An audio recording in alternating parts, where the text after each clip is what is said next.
Friends, I'm really sorry for the members of the Jat Paat Torak Mandal who have so very kindly invited me to preside over this conference. So this is the first sentence with which Dr. B.R. Ambedkar started his speech, which was prepared by him to be addressed at the 1936 annual conference of the Jat Paat Torak Mandal of Lahore as the president of the conference, but which was not delivered owing to the cancellation of the conference by the reception committee on the ground that the views expressed in the speech by Dr. B.R. Ambedkar would be unbearable to the conference. So let us continue his speech in his own words. I am sure that they will be asked many questions for having selected me as the president. The Mandal will be asked to explain as to why it has imported a man from Bombay to preside over a function which is held in Lahore. I believe the Mandal could easily have found someone better qualified than myself to preside on the occasion. I have criticized the Hindus. I have questioned the authority of the Mahatma, whom they revere. They hate me. To them, I am a snake in their garden. The Mandal will no doubt be asked by the politically minded Hindus to explain why it has called me to fill this place of honor. It is an act of great daring. I shall not be surprised if some political Hindus regard it as an insult. This selection of mine cannot certainly please the ordinary religiously minded Hindus. The Mandal may be asked to explain why it has disobeyed the Shastric injunction in selecting the president. According to the Shastras, the Brahmin is appointed to be the Guru for the three Varnas. Varnam Brahmano Guru is the direction of the Shastras. The Mandal therefore knows from whom a Hindu should take his lessons and from whom he should not. The Shastras do not permit a Hindu to accept anyone as his Guru merely because he is well versed. This is made very clear by Ramdas, a Brahmin saint from Maharashtra, who is alleged to have inspired Shivaji to establish a Hindu Raj. In his Das Bodh, a socio-politico-religious treatise in Marathi verse, Ramdas asks, addressing the Hindus, can we accept an Antyaja to be our Guru because he is a Pandit, that is learned, and gives an answer in the negative? What replies to give these questions is a matter which I must leave to the Mandal. The Mandal knows best the reasons which led it to travel to Bombay to select a president, to fix upon a man so repugnant to the Hindus, and to descend so low in the scale as to select an Antyaja, an untouchable, to address an audience of the Savarnas. As for myself, you will allow me to say that I have accepted the invitation much against my will and also against the will of many of my fellow untouchables. I know that the Hindus are sick of me. I know that I am not a persona grata with them. Knowing all this, I have deliberately kept myself away from them. I have no desire to inflict myself upon them. I have been giving expression to my views from my own platform. This has already caused a great deal of heartburning and irritation. I have no desire to ascend the platform of the Hindus to do within their sight what I have been doing within their hearing. If I am here, it is because of your choice and not because of my wish. Yours is a cause of social reform. That cause has always made an appeal to me, and it is because of this that I felt I ought not to refuse an opportunity or of helping the cause, especially when you think that I can help it. Whether what I am going to say today will help you in any way to solve the problem you are grappling with is for you to judge. All I hope to do is to place before you my views on the problem. The path of social reform, like the path to heaven at any rate in India, is strewn with many difficulties. Social reform in India has few friends and many critics. The critics fall into two distinct classes. One class consists of political reformers and the other of the socialists.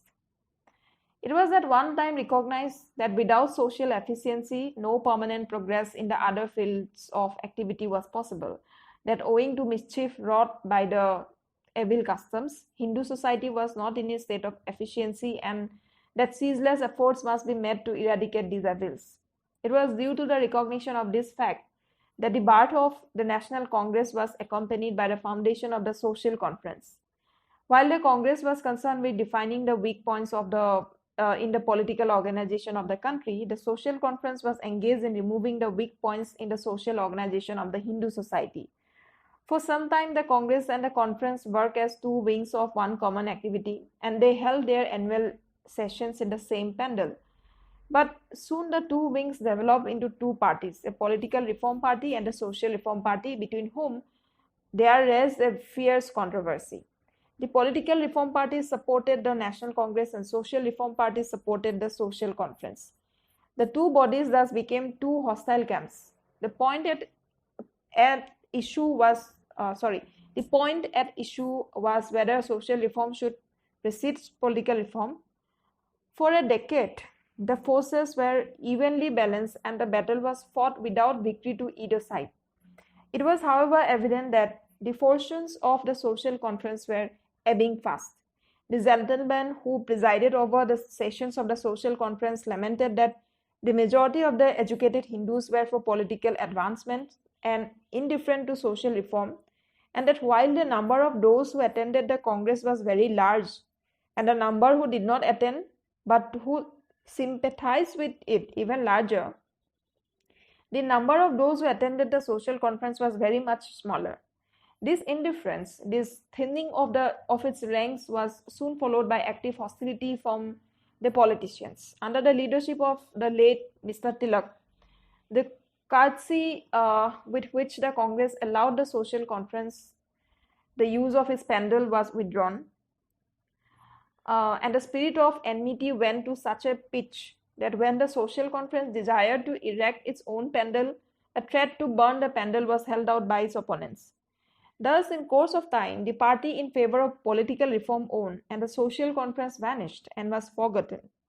This speech, delivered by Mr. W.C. Banerjee in 1892 at Allahabad as president of the 8th session of the Congress, sounds like a funeral oration at the death of the Social Conference, and is so typical of the Congress attitude that I venture to quote from it the following extract. Mr.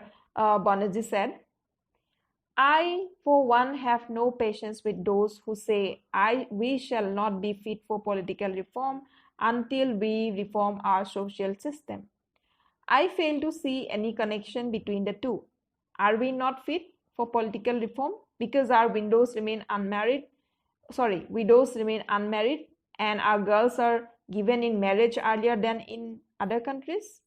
Because our wives and daughters do not drive out with us visiting our friends? Because we do not send our daughters to Oxford and Cambridge?" Quote unquote. I have stated the case for political reform as put by Mr. Banerjee. There were many who are happy that the victory went to the Congress, but those who believe in the importance of social reform may ask, is the argument such as that of Mr. Banerjee final? Does it prove that the victory went to those who were in the right? Does it prove conclusively that the social reform has no bearing on political reform? It will help us to understand the matter if I state the other side of the case. I will draw upon the treatment of the untouchables for my facts. Under the rule of the Peshwas in the Maratha country, the untouchable was not allowed to use the public streets if a Hindu was coming along, lest he should pollute the Hindu by his shadow. The untouchable was required to have a black thread either on his wrist or in his neck as a sign or a mark to prevent the Hindus from getting themselves polluted by his touch through mistake.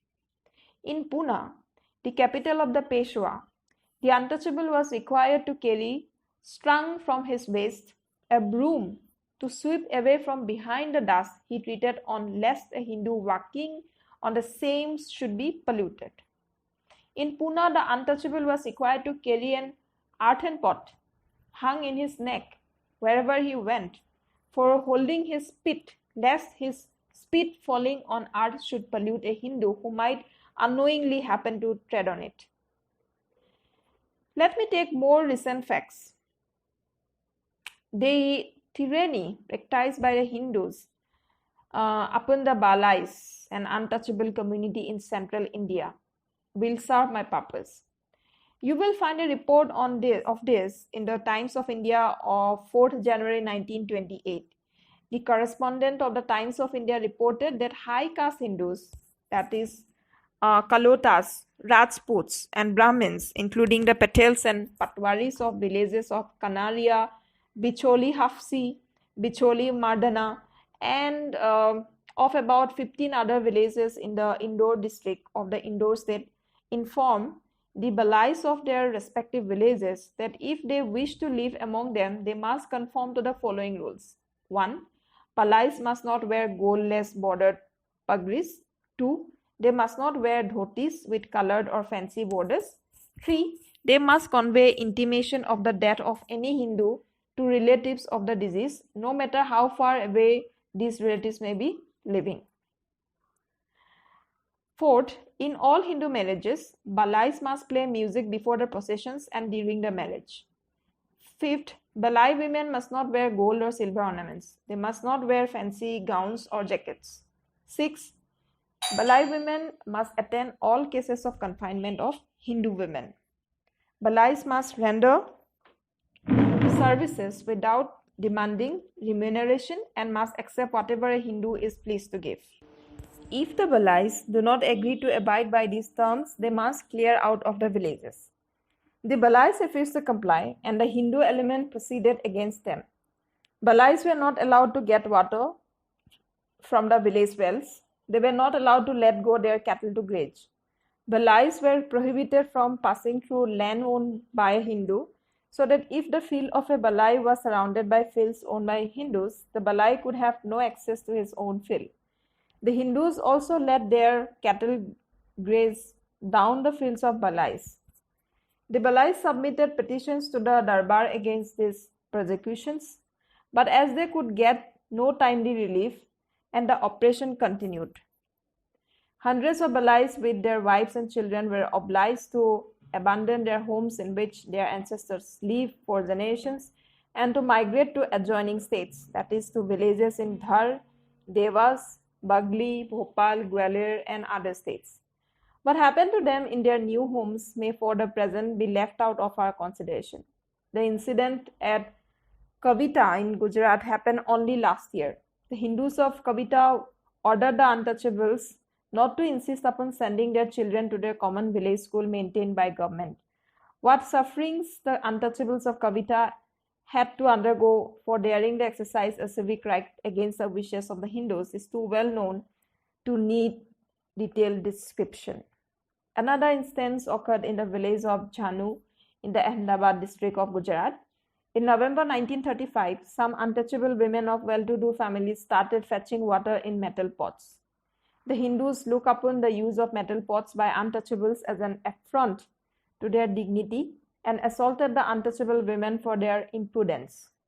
A most recent event is reported from the village Chakwara in Jaipur state. It seems from the reports that have appeared in the newspapers that an untouchable of Chakwara who had returned from a pilgrimage had arranged to give a dinner to his fellow untouchables of the village as an act of religious pity. The host desired to treat the guests to a sumptuous meal, and the items served included ghee, butter also. But while the assembly of untouchable was engaged in partaking of the food, the Hindus in their hundreds, armed with lathis, rushed to the scene. They spoiled the food and belabored the untouchables, who left the food they were served with and ran away for their lives. And why was this murderous assault committed on defenseless untouchables? The reason given is that the untouchable host was impudent enough to serve ghee, and his untouchable guests were foolish enough to taste it. Ghee is undoubtedly a luxury for the rich, but no one would think that consumption of ghee was a mark of high social status. The Hindus of Chakwara thought otherwise, and in righteous indignation, avenged themselves for the wrong done to them by the untouchables, who insulted them by treating ghee as an item of their food, which they ought to have known could not be theirs, consistently with the dignity of the Hindus. This means that an untouchable must not use ghee even if he can afford to buy it, since it is an act of arrogance towards the Hindus. This happened on or about the 1st of April 1936. Having stated the facts, let me now state the case for social reform. In doing this, I will follow Mr. Banerjee as nearly as I can and ask the political-minded Hindus, are you fit for political power even though you do not allow a large class of your own countrymen like the untouchables to use public school? Are you fit for political power even though you do not allow them to use public wells? Are you fit for political power even though you do not allow them to use of public streets? Are you fit for political power even though you do not allow them to wear what apparel or ornaments they like? Are you fit for political power even though you do not allow them to eat any food they like? I can ask a string of such questions, but these will suffice. I wonder what would have been the reply of Mr. Banerjee. I am sure no sensible man will have the courage to give an affirmative answer. Every congressman who repeats the dogma of Mill that one country is not fit to rule another country must admit that one class is not fit to rule another class. How is it then that the Social Reform Party lost the battle? To understand this correctly, it is necessary to take note of the kind of social reform which the reformers were agitating for. In this connection, it is necessary to make a distinction between social reform in the sense of the reform of the Hindu family and social reform in the sense of the reorganization and reconstruction of the Hindu society. The former has relation to widow remarriage, child marriage, etc., while the latter relates to the abolition of the caste system.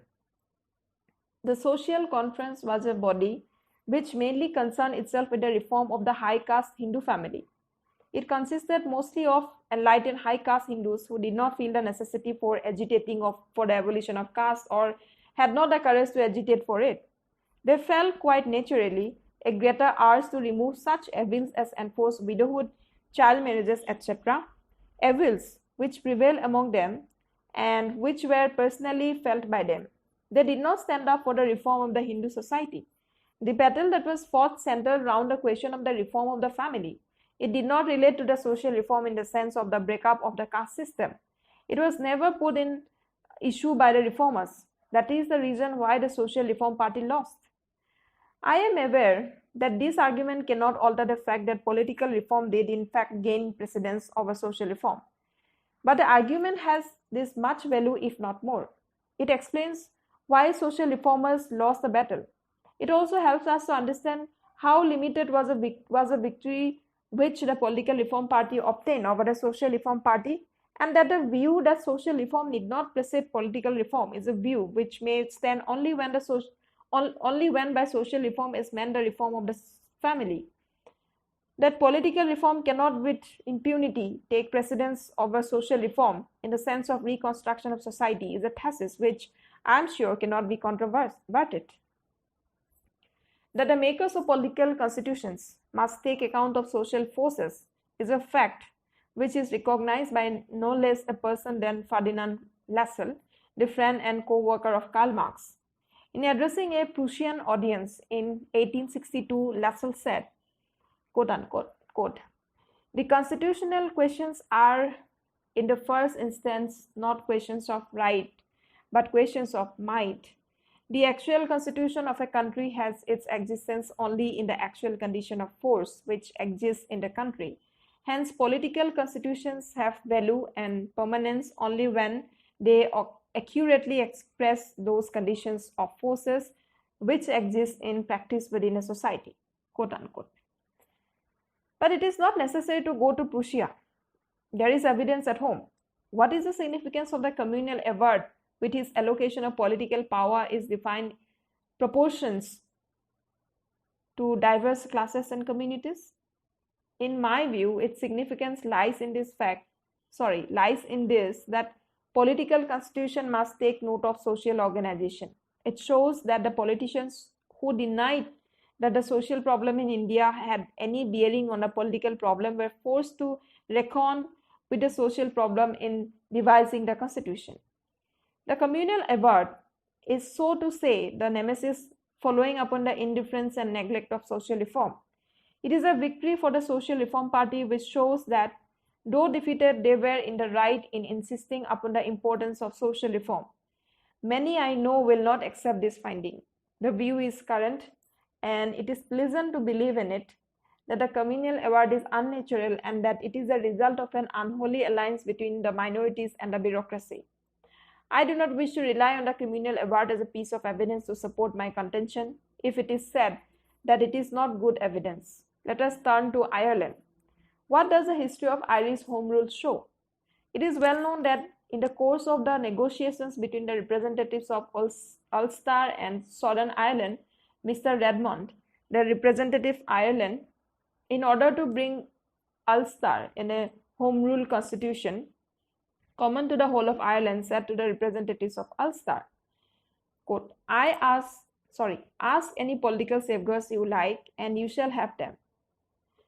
What was the reply that Ulstermen gave?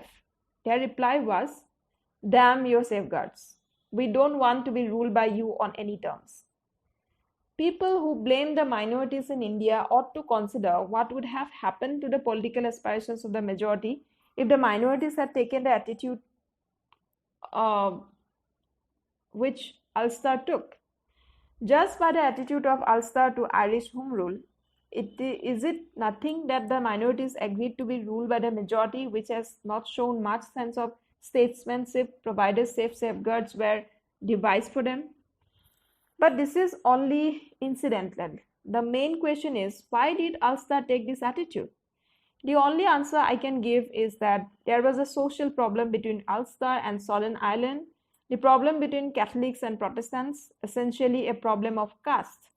That home rule in Ireland would be home rule was the way in which the Ulstermen had framed their answer.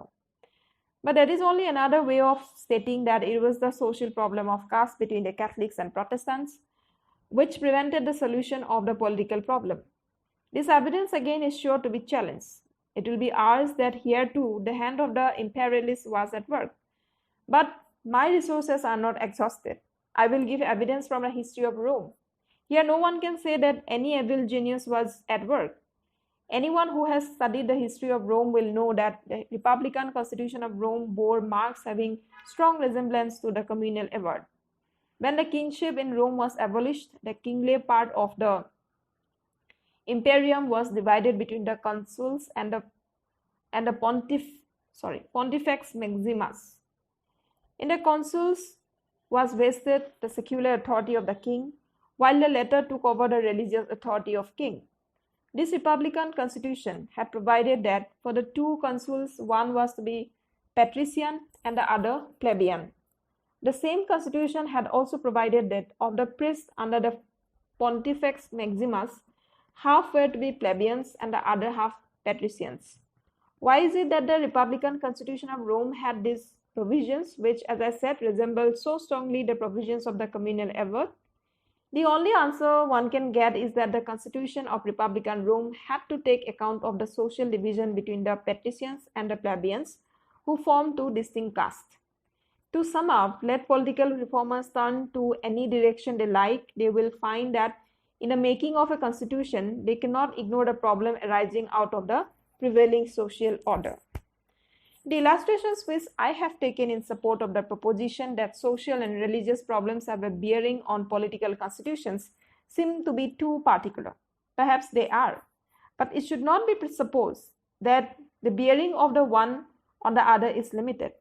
On the other hand, one can say that generally speaking, history bears out the proposition that political revolutions have always been preceded by social and religious revolutions.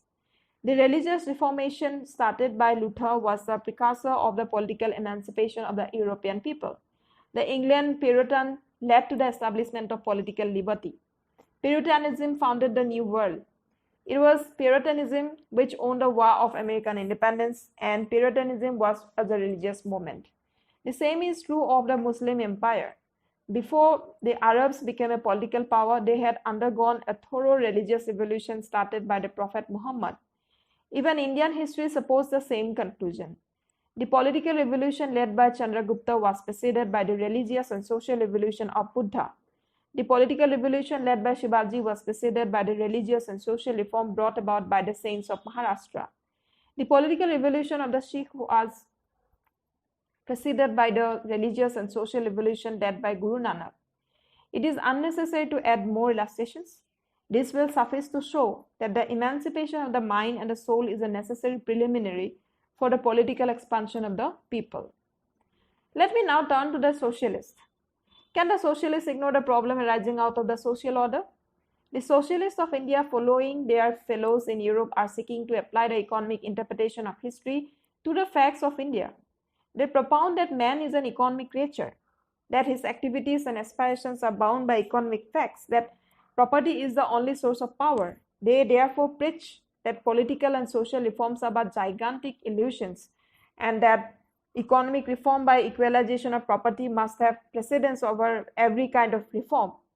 One may join issue on every one of these premises on which rests the socialist case for economic reform having priority over every other kind of reform. One may contend that economic motive is not the only motive by which man is actuated, that economic power is the only kind of power no student of human society can accept, that the social status of an individual by itself often becomes a source of power and authority is made clear by the sway which the Mahatmas have held over the common man. Why do millionaires in India obey penniless sadhus and fakirs? Why do millions of paupers in India sell their trifling trinkets, which constitute their only wealth, and go to Benares and Makkah? That religion is a source of power is illustrated by the history of India, where the priest holds a sway over the common man, often greater than the magistrate, and where everything, even such things as strikes and elections, so easily take a religious turn and can so easily be given a religious twist. Take the case of the plebeians of Rome as a further illustration of the power of religion over man. It throws great light on this point. The plebs had fought for a share in the supreme executive under the Roman Republic and had secured the appointment of a plebeian consul elected by a separate electorate constituted by the Comitia Centuriata, which was an assembly of plebeians. They wanted a consul of their own because they felt that the patrician consuls used to discriminate against the plebeians in carrying on administration. They had apparently obtained a great gain because under the Republican Constitution of Rome, one consul had the power of vetoing an act of other consul. But did they in fact gain anything? The answer to this question must be in the negative. The plebeians never could get a plebeian consul who could be said to be a strong man and who could act independently of the patrician consul. In the ordinary course of things, the plebeians should have got a strong plebeian consul in view of the fact that his election was to be by a separate electorate of plebeians. The question is, why did they fail in getting a strong plebeian to officiate as their consul? The answer to this question reveals the dominion which religion exercises over the minds of man. It was an accepted creed of the whole Roman populace that no official could enter upon the duties of his office unless the oracle of Delphi declared that he was acceptable to the goddess. The priests who were in charge of the temple of the goddess of Delphi were all patricians. Whenever, therefore, the plebeians elected a consul who was known to be a strong party man opposed to the patricians or communal, to use a term that is current in India, the oracle invariably declared that he was not acceptable to the goddess. This is how the plebeians were cheated out of their rights.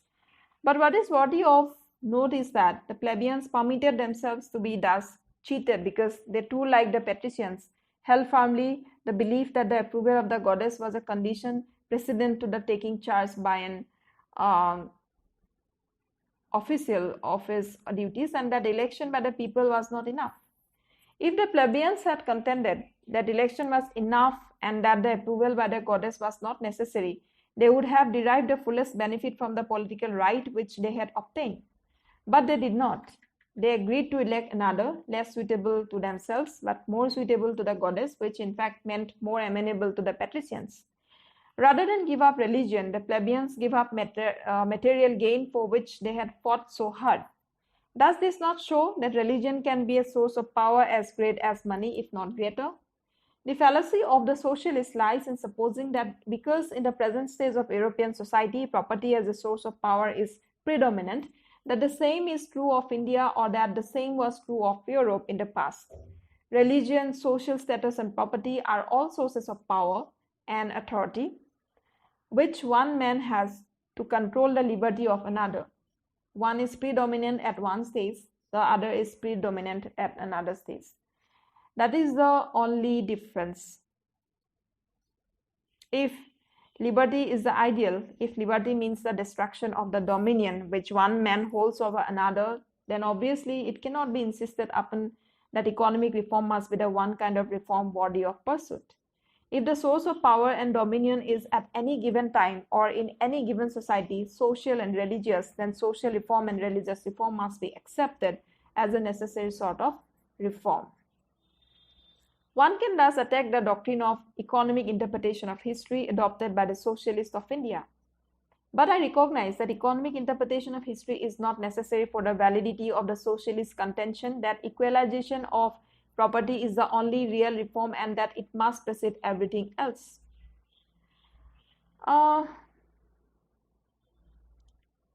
However, what I like to ask the socialists is this: can you have economic reform without first bringing about the reform of the social order? The socialists of India do not seem to have considered this question. I do not wish to do them an injustice.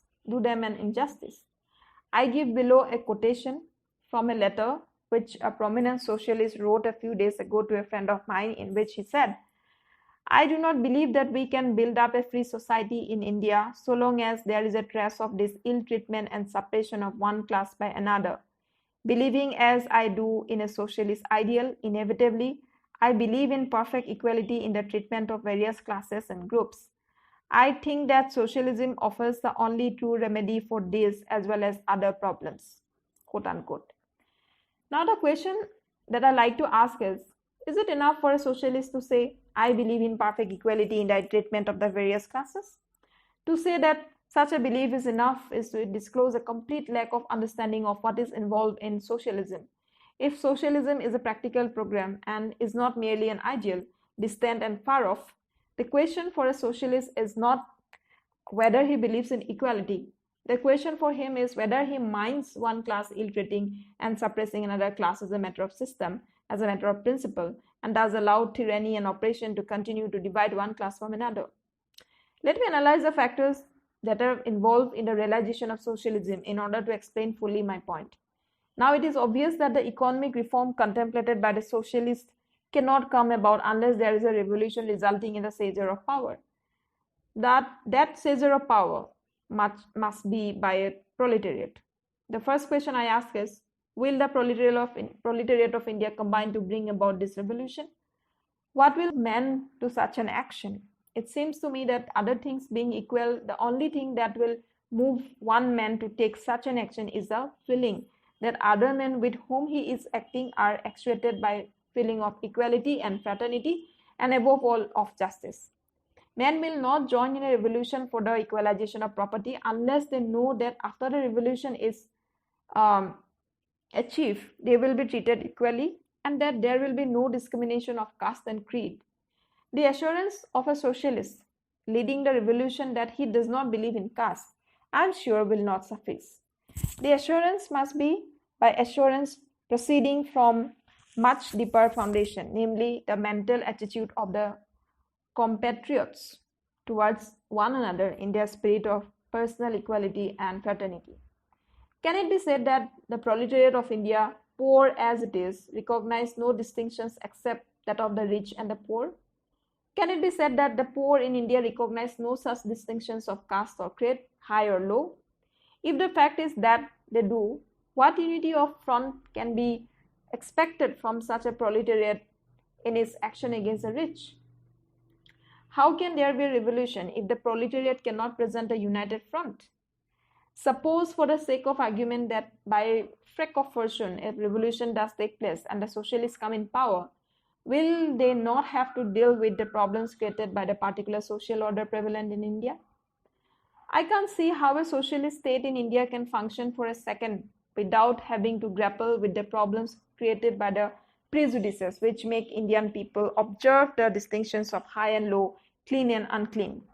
If socialists are not to be content with mouthing of fine phrases, if the socialists wish to make socialism a definite reality, then they must recognize that the problem of social reform is fundamental and that for them there is no escape from it. That the social order prevalent in India is a matter which a socialist must deal with, that unless he does so, he cannot achieve his evolution, and that if he does achieve it as a result of good fortune, he will have to grapple with it if he wishes to realize his ideal, is a proposition which, in my opinion, is incontrovertible. He will be compelled to take account of caste after revolution if he does not take account of it before revolution. This is only another way of saying that turn in any direction you like, caste is the monster that crosses your path. You cannot have political reform, you cannot have economic reform unless you kill this monster. It is a pity that caste even today has its defenders. The defenses are many. It is defended on the ground that the caste system is but another name of division of labor, and if division of labor is a necessary feature of every civilized society, then it is argued that there is nothing wrong in the caste system. Now, the first thing is to be ours against this view is that caste system is not merely division of labor. It is also a division of laborers. Civilized society undoubtedly needs division of labor. But in no civilized society is division of labor accompanied by this unnatural division of laborers into watertight compartments. Caste system is not merely a division of laborers, which is quite different from division of labor. It is a hierarchy in which the divisions of laborers are graded one above the other.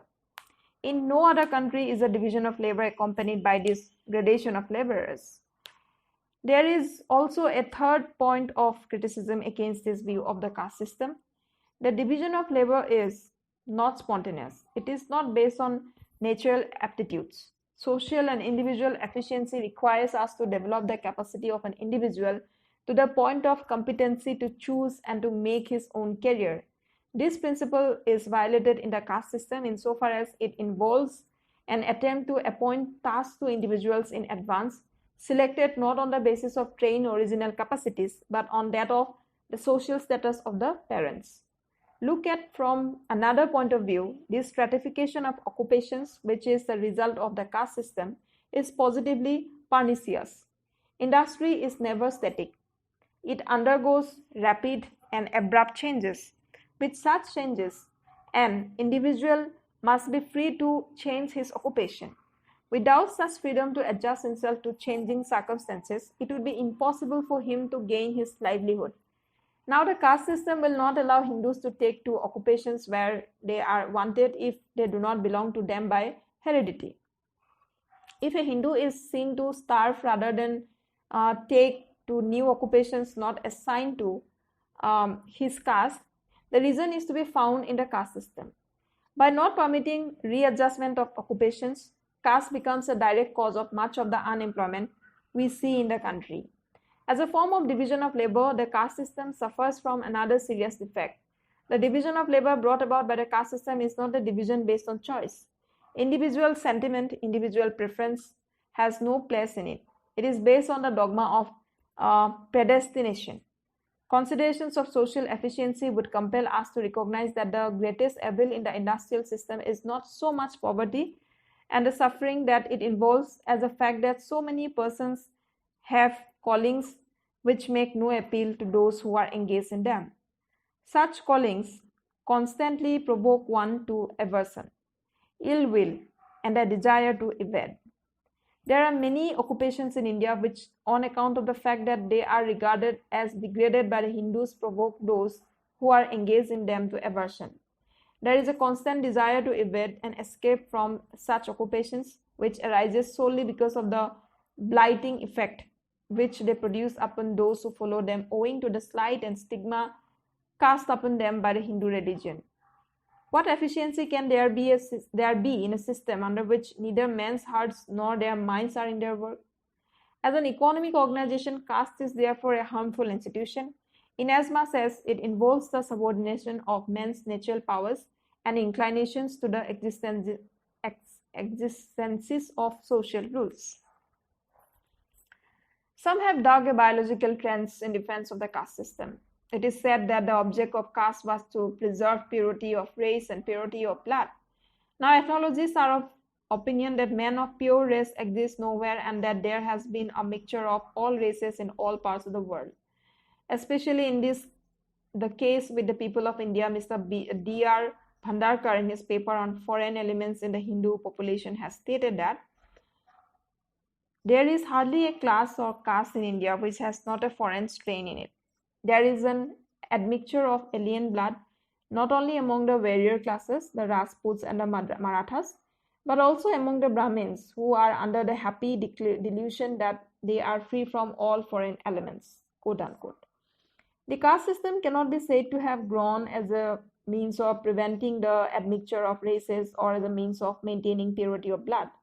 As a matter of fact, caste system came into being long after the different races of India had commingled in blood and culture. To hold that distinctions of caste or really distinctions of race and to treat different castes as though they were so many different races is a gross perversion of facts. What racial affinity is there between the Brahmin of the Punjab and Brahmin of Madras?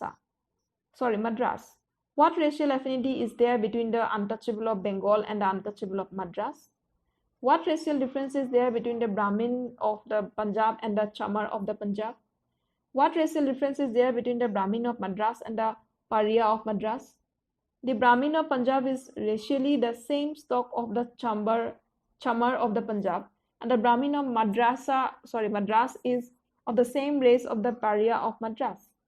Caste system does not demarcate racial division. Caste system is a social division of people of the same race. Assuming it, however, to be a case of racial divisions, one may ask, what harm could there be if a mixture of races and of blood was permitted to take place in India by intermarriages between different castes? Men are no doubt divided from animals by so deep a distinction that science recognizes men and animals as two distinct species. But even scientists who believe in purity of races do not assert that the different races constitute different species of man. They are only varieties of one and the same species. As such, they can interbreed and produce an offspring which is capable of breeding and which is not sterile. An immense lot of nonsense is talked about heredity and eugenics in defense of the caste system. Few would object to the caste system if it was in accord with the basic principles of eugenics, because few can object to the improvement of the race by judicious mating. But one fails to understand how the caste system secures judicious mating. Caste system is a negative thing. It merely prohibits persons belonging to different castes from intermarrying. It is not a positive method of selecting which two among a given caste should marry. If caste is eugenic in origin, then the origin of subcaste must also be eugenic. But can anyone seriously maintain that the origin of subcaste is eugenic? I think it would be absurd to contend for such a proposition, and for a very obvious reason. If caste means race, then differences of subcaste cannot mean differences of race, because subcaste becomes ex hypothesia, subdivisions of one and the same race. Consequently, the bar against intermarrying and interdarning between subcastes cannot be for the purpose of maintaining purity of race or of blood. If the subcaste cannot be eugenic in origin, there cannot be any substance in the contention that caste is eugenic in origin. Again, if the caste is eugenic in origin, one can understand the bar against intermarriage. But What is the purpose of this interdict place on interdining between caste and subcaste alike? Interdining cannot infect blood and therefore cannot be the cause either of the improvement or of deterioration of the race. This shows that caste has no scientific origin and that those who are attempting to give it an eugenic basis are trying to support by science that is grossly unscientific. Even today, eugenics cannot become a practical possibility unless we have definite knowledge regarding the laws of heredity. Professor Batskon, in his Mendel's Principles of Heredity, says, there is nothing in the descent of the higher mental qualities to suggest that they follow any single system of transmission. It is likely that both they and the more marked developments of physical powers result rather from the coincidence of numerous factors than from the possession of any one genetic element, quote unquote. To argue that the caste system was eugenic in its conception is to attribute to the forefathers of present-day Hindus a knowledge of heredity which even the modern scientists do not possess. A tree should be judged by the fruits it yields. If caste is eugenic, what sort of a rare race of men it should have produced? Physically speaking, the Hindus are a seed tree people. They are a race of pygmies and dwarfs, stunted in stature and wanting in stamina. It is a nation 9 by 10 tenths of which is declared to be unfit for military service. This shows that the caste system does not embody the eugenics of modern scientists. It is a social system which embodies the arrogance and selfishness of a perverse section of the Hindus who were superior enough in social status to set it in fashion and who had authority to force it on their inferiors. Caste does not result in economic efficiency. Caste cannot and has not improved the race. Caste has, however, done one thing. It has completely disorganized and demoralized the Hindus. The first and foremost thing that must be recognized is that Hindu society is a myth. The name Hindu is itself a foreign name. It was given by the Mohammedans to the natives for the purpose of distinguishing themselves. It doesn't occur in any Sanskrit work prior to the Mohammedan invasion. They did not feel the necessity of a common name because they had no conception of their having constituted a community. Hindu society as such does not exist. It is only a collection of castes. Each caste is conscious of its existence. Its survival is the be-all and end-all of its existence. Castes do not even form a federation. A caste has no feeling that it is affiliated to other castes except when there is a Hindu-Muslim riot. On all other occasions, each caste endeavors to segregate itself and to distinguish itself from other castes. Each caste not only dines among itself and marries among itself, but each caste prescribes its own distinctive dress. What other explanation can there be of the innumerable styles of dress owned by the men and women of India which so amuse the tourist? Indeed, the ideal Hindu must be like a rat living in his own hole, refusing to have any contact with others. There is an utter lack among the Hindus of what the sociologists call consciousness of kind. There is no Hindu consciousness of kind. In every Hindu, the consciousness that exists is the consciousness of his caste. That is the reason why the Hindus cannot be said to form a society or a nation. There are, however, many Indians whose patriotism does not permit them to admit that Indians are not a nation, that they are only an amorphous mass of people. They have insisted that underlying the apparent diversity, there is a fundamental unity which marks the life of the Hindus is as much as there is a similarity of habits and customs, beliefs and thoughts which obtain all over the continent of India. Similarly, in habits and customs, beliefs and thoughts, there is, but one cannot accept the conclusion that therefore the Hindus constitute a society. To do so is to misunderstand the essentials which go to make up a society. Men do not become a society by living in physical proximity any more than a man ceases to be a member of a society by living so many miles away from other men. Secondly, similarity in habits and customs, beliefs and thoughts is not enough to constitute men into society. Things may be passed physically from one to another like bricks. In the same way, habits and customs, beliefs and thoughts of one group may be taken over by another group and there does appear a similarity between the two. Culture spreads by diffusion, and that is why one finds similarity between various primitive tribes in the matter of their habits and customs, beliefs and thoughts, although they do not live in proximity.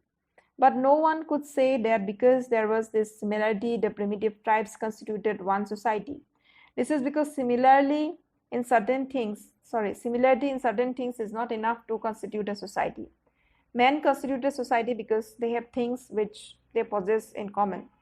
To have similar thing is totally different from possessing things in common. And the only way by which men can come to possess things in common with one another is by being in communication with one another. This is merely another way of saying that society continues to exist by communication, indeed in communication. To make it concrete, it is not enough if men act in a way which agrees with the acts of others. Parallel activity, even if similar, is not sufficient to bind men into a society. This is proved by the fact that the festivals observed by the different castes amongst the Hindus are the same. Yet these parallel performances of similar festivals by the different castes have not bound them into one integral whole. For that purpose, what is necessary is for a man to share and participate in a common activity so that the same emotions are aroused in him that animate the others, making the individual a sharer or partner in the associated activity so that he feels its success as his success, its failure as his failure, is a real thing that binds men and makes a society of them. The caste system prevents common activity, and by preventing common activity, it has prevented the Hindus from becoming a society with a unified life and a consciousness of its own being. The Hindus often complain of the isolation and exclusiveness of a gang or a clique and blame them for antisocial spirit. But they conveniently forget that this antisocial spirit is the worst feature of their own caste system. One caste enjoys singing a hymn of hate against another caste as much as the Germans did in singing their hymn of hate against the English during the last war. The literature of the Hindus is full of caste genealogies in which an attempt is made to give a noble origin to one caste and an ignoble origin to other castes. The Sahyadri Khan, the Sahyadri Khan is a notorious instance of this class of literature. This antisocial spirit is not confined to caste alone. It has gone deeper and has poisoned the mutual relations of the subcaste as well. In my province, the Golak Brahmins, Derukha Brahmins, Karada Brahmins, Palsle Brahmins, and Chitpavan Brahmins all claim to be subdivisions of the Brahmin caste. But the antisocial spirit that prevails between them is quite as marked and quite as virulent as the antisocial spirit that prevails between them and other non-Brahmin castes. There is nothing strange in this. An antisocial spirit is found wherever one group has interests of its own, which shut it out from full interaction with other groups, so that its prevailing purpose is protection of what it has got. This antisocial spirit, this spirit of protecting its own interests, is as much a marked feature of the different castes in their isolation from one another as it is of nations in their isolation. The Brahmin's primary concern is to protect his interests against those of the non-Brahmins, and the non-Brahmins' primary concern is to protect their interests against those of the Brahmins. The Hindus, therefore, are not merely an assortment of castes, but there are so many varying groups, each living for itself and for its selfish ideal. There is another feature of caste which is deplorable. The ancestors of the present-day English fought on one side or the other in the Wars of the Roses and Cromwellian War, but the descendants of those who fought on the one side do not bear any animosity, any grudge against the descendants of those who fought on the other side. The feud is forgotten, but the present-day non-Brahmins cannot forgive the present-day Brahmins for the insult their ancestors gave to Shivaji. The present-day Kshatriyas will not forgive the present-day Brahmins for the infamy cast upon their forefathers by the forefathers of the latter. To what is this difference due? Obviously to the caste system. The existence of caste and caste consciousness has served to keep the memory of past feuds between castes green and prevented solidarity. The recent discussion about the excluded and partially included areas has served to draw attention to the position of what are called the Aboriginal tribes in India. They number about 13 million, if not more. Apart from the questions whether their exclusion from the new constitution is proper or improper, the fact still remains that these Aborigines have remained in their primitive, uncivilized state in a land which boasts of a civilization thousands of years old. Not only are they not civilized, but some of them follow pursuits which have led to their being classified as criminals. 13 millions of people living in the midst of civilization are still in a savage state and are leading the life of hereditary criminals. But the Hindus have never felt ashamed of it. This is a phenomenon which, in my view, is quite unparalleled. What is the cause of this shameful state of affairs? Why has no attempt been made to civilize these Aborigines and to lead them to take to a more honorable way of making a living? The Hindus will probably seek to account for this savage state of the Aborigines by attributing to them congenital stupidity. They will probably not admit that the Aborigines have remained savages because they had made no effort to civilize them, to give them medical aid, to reform them, to make them good citizens. But supposing a Hindu wished to do what a Christian missionary is doing for these Aborigines, could he have done it? I submit not.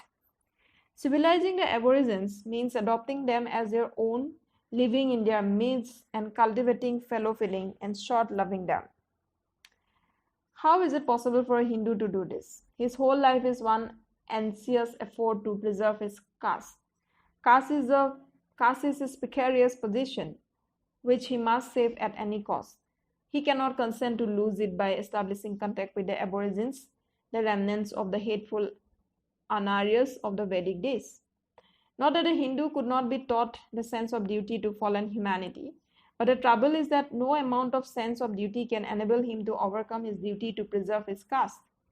Caste is, therefore, the real explanation as to why the Hindus has let the savage remain a savage in the midst of a civilization without blushing or without feeling any sense of remorse or repentance. The Hindu has not realized that these Aborigines are a source of potential danger. If these savages remain savages, they may not do any harm to the Hindus, but if they are reclaimed by non-Hindus and converted to their faiths, they will swell the ranks of the enemies of the Hindus. If this happens, the Hindu will have to thank himself and his caste system. Not only has the Hindu made no effort for the humanitarian cause of civilizing the savages, but the higher caste Hindus have deliberately prevented the lower castes who are within the pale of Hinduism from rising to the cultural level of the higher caste. I will give two instances, one of the Sonars and the other of the Pathar Prabhus. Both are communities quite well known in Maharashtra. Like the rest of the communities desiring to raise their status, these two communities were at one time endeavoring to adopt some of the ways and habits of the Brahmins. The Sonars were styling themselves Daivarna Brahmins and were wearing their dhotis with folds on and using the word Namaskar for salutation. Both the folded way of wearing the dhoti and the Namaskar were special to the Brahmins. The Brahmins didn't like this imitation and this attempt by Sonars to pass off as Brahmins. Under the authority of the Peshwas, the Brahmins successfully put down this attempt on the part of the Sonars to adopt the ways of the Brahmins. They even got the president of the councils of the East India Company's settlement in Bombay to issue a prohibitory order against the Sonars residing in Bombay. At one time, the Pathar Prabhus had widow remarriage as a custom of their caste. This custom of widow remarriage was later on looked upon as a mark of social inferiority by some members of the caste, especially because it was contrary to the custom prevalent among the Brahmins. With the object of raising the status of their community, some Pathar Prabhus sought to stop this practice of widow remarriage that was prevalent in their caste. The community was divided into two camps, one for and the other against the innovation. The Peshwas took the side of those in favor of widow remarriage and thus virtually prohibited the Pathar Prabhus from following the ways of the Brahmins. The Hindus criticized the Mohammedans for having spread their religion by the use of the sword. They also ridiculed Christianity on the score of the Inquisition. But really speaking, who is better and more worthy of our respect? The Mohammedans and Christians who attempted to thrust down the throats of unwilling persons what they regarded as necessary for their salvation, or the Hindu who would not spread the light, who would endeavor to keep others in darkness, who would not consent to share their intellectual and social inheritance with those who are ready and willing to make it a part of their own makeup? I have no hesitation in saying that if the Mohammedan has been cruel, the Hindu has been mean, and meanness is worse than cruelty. Whether the Hindu religion was or was not missionary religion has been a controversial issue. Some hold the view that it was never a missionary religion. Others hold that it was. That the Hindu religion was once a missionary religion must be admitted. It could not have spread over the face of India if it was not a missionary religion. That today it is not a missionary religion is also a fact which must be accepted. The question, therefore, is not whether or not the Hindu religion was a missionary religion. The real question is, why did the Hindu religion cease to be a missionary religion? My answer is this.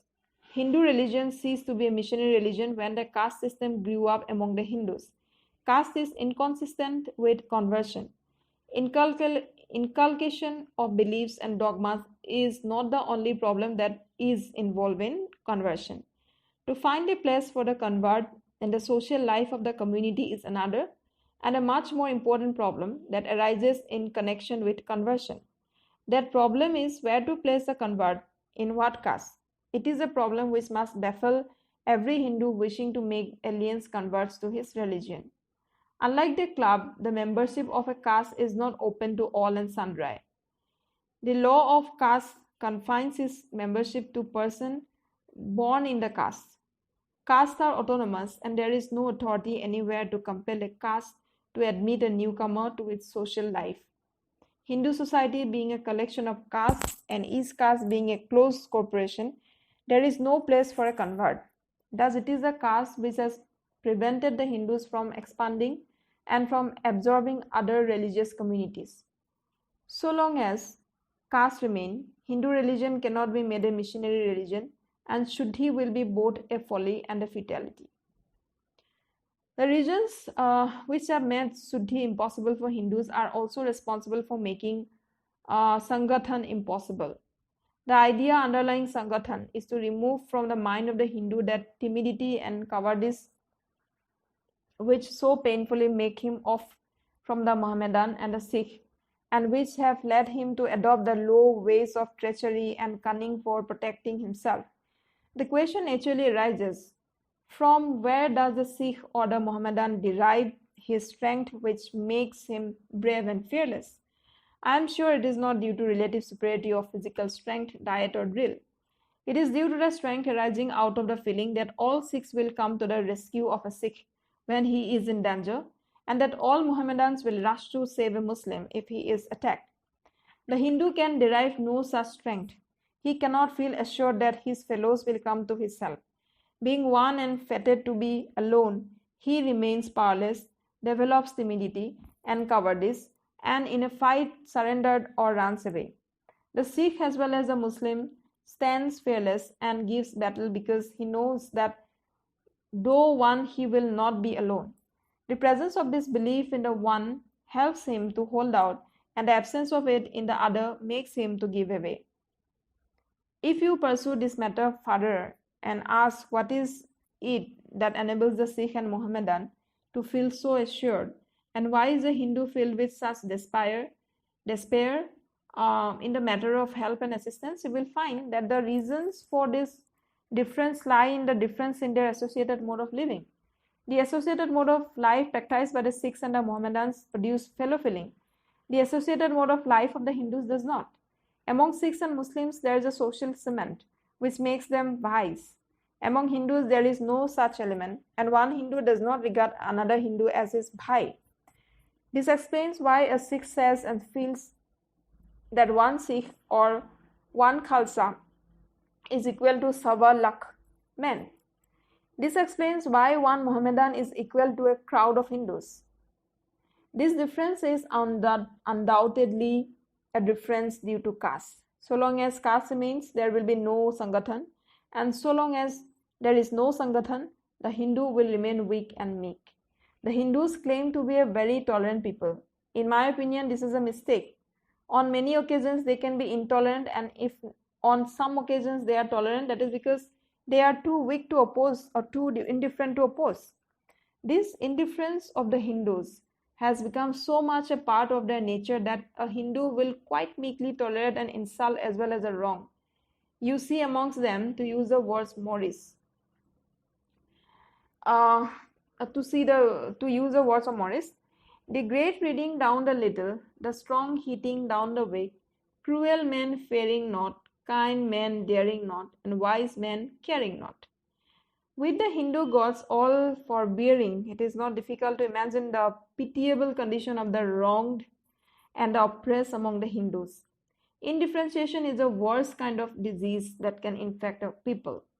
Why is the Hindu so indifferent? In my opinion, this indifferentism is a result of caste system which has made Sangathan and cooperation even for a good cause impossible. The assertion by the individual of his own opinions and beliefs, his own independence and interests as over against group standards, group authority, and group interests is the beginning of all reform. But whether the reform will continue depends upon what scope the group affords for such individual assertion. If the group is tolerant and fair-minded in dealing with such individuals, they will continue to assert and in the end succeed in converting their fellows. On the other hand, if the group is intolerant and does not bother about the means it adopts to stifle such individuals, they will perish and the reform will die out.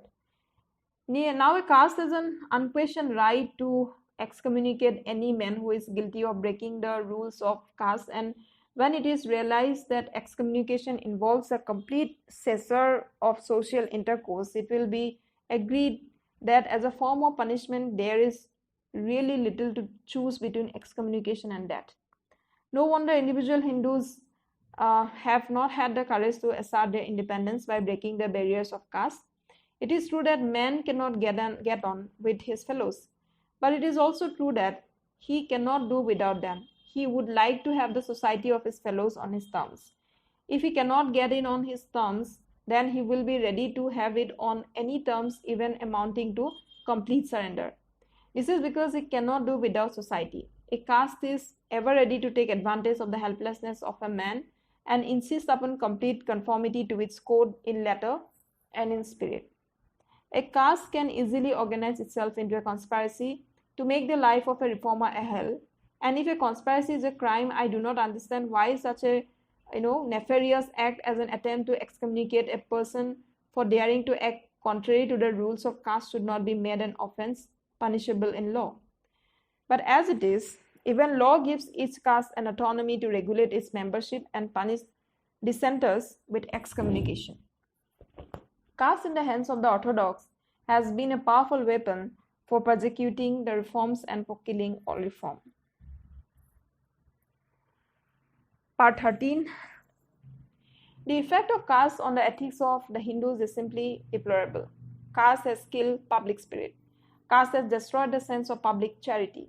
Caste has made public opinion impossible. A Hindu's public is his caste. His responsibility is only to his caste. His loyalty is restricted only to his caste. Virtue has become caste-ridden, and morality has become caste-bound. There is no sympathy to the deserving. There is no appreciation of the meritorious. There is no charity to the needy. Suffering, as such, calls for no response. There is charity, but it begins with the caste and ends with the caste. There is sympathy, but not for men of other caste. Would a Hindu acknowledge and follow the leadership of a great and good man? The case of a Mahatma apart, the answer must be that he will follow a leader if he is a man of his caste. A Brahmin will follow a leader only if he is a Brahmin, a Kshatriya if he is a Kshatriya, and so on. The capacity to appreciate merits in a man apart from his caste does not exist in a Hindu. There is appreciation of virtue, but only when the man is a fellow caste man. The whole morality is as bad as tribal morality. My casteman, right or wrong, my casteman, good or bad. It is not a case of standing by virtue and not standing by vice. It is a case of standing or not standing by the caste. Have not Hindus committed a treason against their country in the interest of their caste? Part 14. I will not be surprised if some of you have grown weary listening to this tiresome tale of the sad effects which caste has produced. There is nothing new in it. I will therefore turn to the constructive side of the problem. What is your ideal society if you do not want caste is a question that is bound to be asked of you. If you ask me, my ideal would be a society based on liberty, equality, and fraternity. And why not? What objection can there be to fraternity? I cannot imagine any. An ideal society should be mobile, should be full of channel of conveying a change taking place in one part to other parts. In an ideal society, there should be many interests consciously communicated and shared. There should be varied and free points of contact with other modes of association. In other words, there must be social endosmosis. This is fraternity, which is another name of democracy, which is only another name of democracy. Democracy is not merely a form of government. It is primarily a mode of associated living, of conjoint communicated experience. It is essentially an attitude of respect and reverence towards fellow men. Any objection to liberty? Few object to liberty in the sense of a right to free movement, in the sense of a right to life and life. There is no objection to liberty in the sense of a right to property, tools, and materials as being necessary for earning a living to keep the body in due state of health. Why not allow liberty to benefit by an effective and competent use of a person's powers? The supporters of caste who would allow liberty in the sense of a right to life, limb, and property would not readily consent to liberty in this sense, inasmuch as it involves liberty to choose one's profession. But to object to this kind of liberty is to perpetuate slavery. For slavery does not merely mean a legalized form of subjection, it means a state of society in which some men are forced to accept from other the purposes which control their conduct. This condition obtains even where mere is no slavery in the legal sense. It is found where, as in the caste system, some persons are compelled to carry on certain prescribed callings which are not of their choice. Any objection to equality? This has obviously been the most contentious part of the slogan of the French Revolution. The objections to equality may be sound, and one may have to admit that all men are not equal. But what of that? Equality may be a fiction, but nonetheless, one must accept it as a governing principle. A man's power is dependent upon, first, physical heredity, second, social inheritance or endowment in the form of parental care, education, accumulation of scientific knowledge, everything which enables him to be more efficient than the savage, and finally, third, on his own efforts. In all these three respects, men are undoubtedly unequal. But the question is, shall we treat them as unequal because they are unequal? This is a question which the opponents of equality must answer. From the standpoint of the individualist, it may be just to treat men unequally so far as their efforts are unequal. It may be desirable to give as much incentive as possible to the full development of everyone's powers. But what would happen if men were treated unequally as they are in the first two respects? It is obvious that those individuals also in whose favor there is birth, education, family, name, business, connections, and inherited wealth would be selected in the race. But selection under such circumstances would not be a selection of the able. It would be the selection of the privileged. The reason, therefore, which forces that in the third respect we should treat men unequally demands that the first two respects we should treat men as equally as possible. On the other hand, it can be urged that if it is good for the social body to get the most out of its members, it can get most out of them only by making them equal as far as possible at the very start of the race. That is one reason why we cannot escape equality. But there is another reason why we must accept equality. A statesman is concerned with vast numbers of people. He has neither the time nor the knowledge to draw fine distinctions and to treat each equitably, that is according to need or according to capacity. However desirable or reasonable and equitable treatment of man may be, humanity is not capable of assortment and classification. The statesman therefore must follow some rough and ready rule, and that rough and ready rule is to treat all men alike, not because they are alike, but because classification and assortment is impossible. The doctrine of equality is glaringly fallacious, but taking all in all, it is the only way a statement can proceed in politics, which is severely practical affair and which demands a severely practical test. Part 15. But there is a set of reformers who hold out a different ideal. They go by the name of the Arya Samajis, and the ideal of social organization is what is called Chaturvarna, or the division of society into 4 classes instead of the 4,000 castes that we have in India.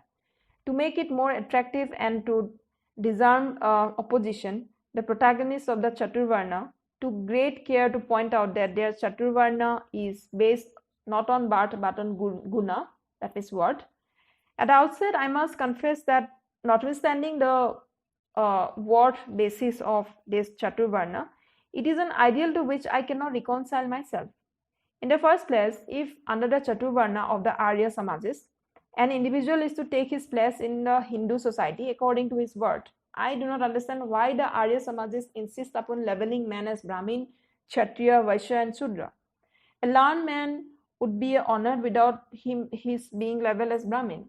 A soldier would be respected without his being designated as Kshatriya. If European society honors his soldiers and his servants without giving them permanent labels, why should Hindu society find it difficult to do so is a question which Arya Samajis have not cared to consider. There is another objection to the continuance of these levels. All reform consists in a change in the notions, sentiment, and mental attitudes of the people towards men and things. It is common experience that certain names become associated with certain notions and sentiments, which determine a person's attitude towards men and things. The names Brahmin, Kshatriya, Vaishya, and Shudra are names which are associated with a definite and mixed notion in the mind of every Hindu. That notion is that of a hierarchy based on birth. So long as these names continue, Hindus will continue to think of the Brahmin, Kshatriya, and Vaishya and Shudra as hierarchical division of high and low based on birth and act accordingly. The Hindu must be made to unlearn all this. But how can this happen if the old levels remain and continue to recall to his mind old notions? If new notions are to be inculcated in the minds of people, it is necessary to give them new names. To continue the old name is to make the reform futile. To allow this Chaturvarna based on word to be designated by such stinking levels of Brahmin, Kshatriya, Vaishya, Shudra, indicative of social divisions based on birth, is a snare. To me, this Chaturvarna with its old levels is utterly repellent, and my whole being rebels against it. But I do not wish to rest my objection to Chaturvarna on mere grounds of sentiments. There are more solid grounds on which I rely from our opposition to it. A close examination of this ideal has convinced me that as a system of social organization, Chaturvarna is impracticable, harmful, and has turned out to be a miserable failure. From a practical point of view, the system of Chaturvarna raises several difficulties which its protagonists do not seem to have taken into account. The principle underlying caste is fundamentally different from the principle of underlying varna. Not only are they fundamentally different, but they are also fundamentally opposed. The former is based on birth. How are you going to compel people who have acquired a higher status based on birth without reference to their worth to vacate their status? How are you going to compel people to recognize the status due to a man in accordance with his birth who is occupying a lower status based on his birth? For this, you must first break up the caste system in order to be able to establish the varna system. How are you going to reduce the 4,000 castes based on birth to the 4 varnas based on birth? This is the first difficulty which the protagonists of the Chaturvarna must grapple with. There is a second difficulty which the protagonists of Chaturvarna must grapple with if they wish to make the establishment of Chaturvarna a success. Chaturvarna presupposes that you can classify people into 4 definite classes. Is this possible? In this respect, the ideal of Chaturvarna has, as you will see, a close affinity to the Platonic ideal. To Plato, men fell by nature into 3 classes. In some individuals, he believed mere appetites dominated. He assigned them to the laboring and trading classes. Others revealed to him that over and above appetites, they have a courageous disposition. He classed them as defenders in war and guardians of internal peace. Others showed a capacity to grasp the universal reason underlying things. He made them the lawgivers of the people. The criticism to which Plato's Republic is subject is also the criticism which must apply to the system of Chaturvarna, insofar as it proceeds upon the possibility of an accurate classification of men into 4 distinct classes. The chief criticism against Plato is that his idea of lumping the individuals into a few sharply marked off classes is a very superficial view of man and his powers. Plato had no perception of the uniqueness of every individual, of his incommensurability with others, of each individual forming a class of his own. He had no recognition of the infinite diversity of active tendencies and combination of tendencies of which an individual is capable. To him, there were types of faculties or powers in the individual constitution. All this is demonstrably wrong. Modern science has shown that lumping together of individuals into a few sharply marked off classes is a superficial view of man, not worthy of serious consideration. Consequently, the utilization of the qualities of individuals is incompatible with their stratification by classes, since the qualities of individuals are so variable. Chaturvarna must fail for the very reason for which Plato's Republic must fail, namely that it is not possible to pigeon men into holes according as he belongs to one class or the other. That it is impossible to accurately classify people into 4 definite classes is proved by the fact that the original 4 classes have now become 4,000 castes.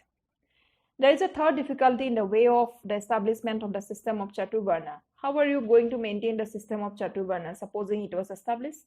One important requirement for the successful working of Chaturvarna is the maintenance of penal system, which could maintain it by its sanction. The system of Chaturvarna must perpetually face the problem of transgression. Unless there is a penalty attached to the act of transgression, men will not keep to their respective classes. The whole system will break down, being contrary to human nature. Chaturvarna cannot subsist by its own inherent goodness. It must be enforced by law. That without penal sanction, the ideal of Chaturvarna cannot be realized is proved by the story in the Ramayana of Rama killing Shambhuka. Some people seem to blame Rama because he want only and without reason killed Shambhuka. But to blame Rama for killing Shambhuka is to misunderstand the whole situation. Ram Raj was a Raj based on Chaturvarna. As a king, Rama was bound to maintain Chaturvarna. It was his duty therefore to kill Shambhuka, the Shudra, who had transgressed his class and wanted to be a Brahmin. This is the reason why Rama killed Shambhuka. But this also shows that penal sanction is necessary for the maintenance of Chaturvarna. Not only penal sanction is necessary, but penalty of death is necessary. That is why Rama did not inflict on Shambhuka a lesser punishment. That is why Manusmriti prescribes such heavy sentences as cutting off the tongue or pouring of molten lead in the ears of the Shudra who recites or hears a Veda. The supporters of Chaturvarna must give an assurance that they could successfully classify men and they could induce modern society in the 20th century to reinforce the penal sanctions of Manusmriti. The protagonists of Chaturvarna do not seem to have considered what has happened to women in their system. Are they also be divided into 4 classes, Brahmin, Kshatriya, Vaishya and Shudra? Or are they to be allowed to take the status of their husbands? If the status of the women is to be the consequence of marriage, what becomes of the underlying principle of Chaturvarna, namely that the status of a person should not be based upon the worth of that person? If they are to be classified according to their worth, is their classification to be nominal or real? If it is to be nominal, then it is useless, and then the protagonists of Chaturvarna must admit that their system does not apply to women. If it is real, are the protagonists of Chaturvarna prepared to follow the logical consequences of applying it to women? They must be prepared to have women priests and women soldiers. Hindu society has grown accustomed to women teachers and women barristers. It may grow accustomed to women brewers and women butchers. But he would be a bold person who would say that it will allow women priests and women soldiers. But that will be the logical outcome of applying Chaturvarna to women.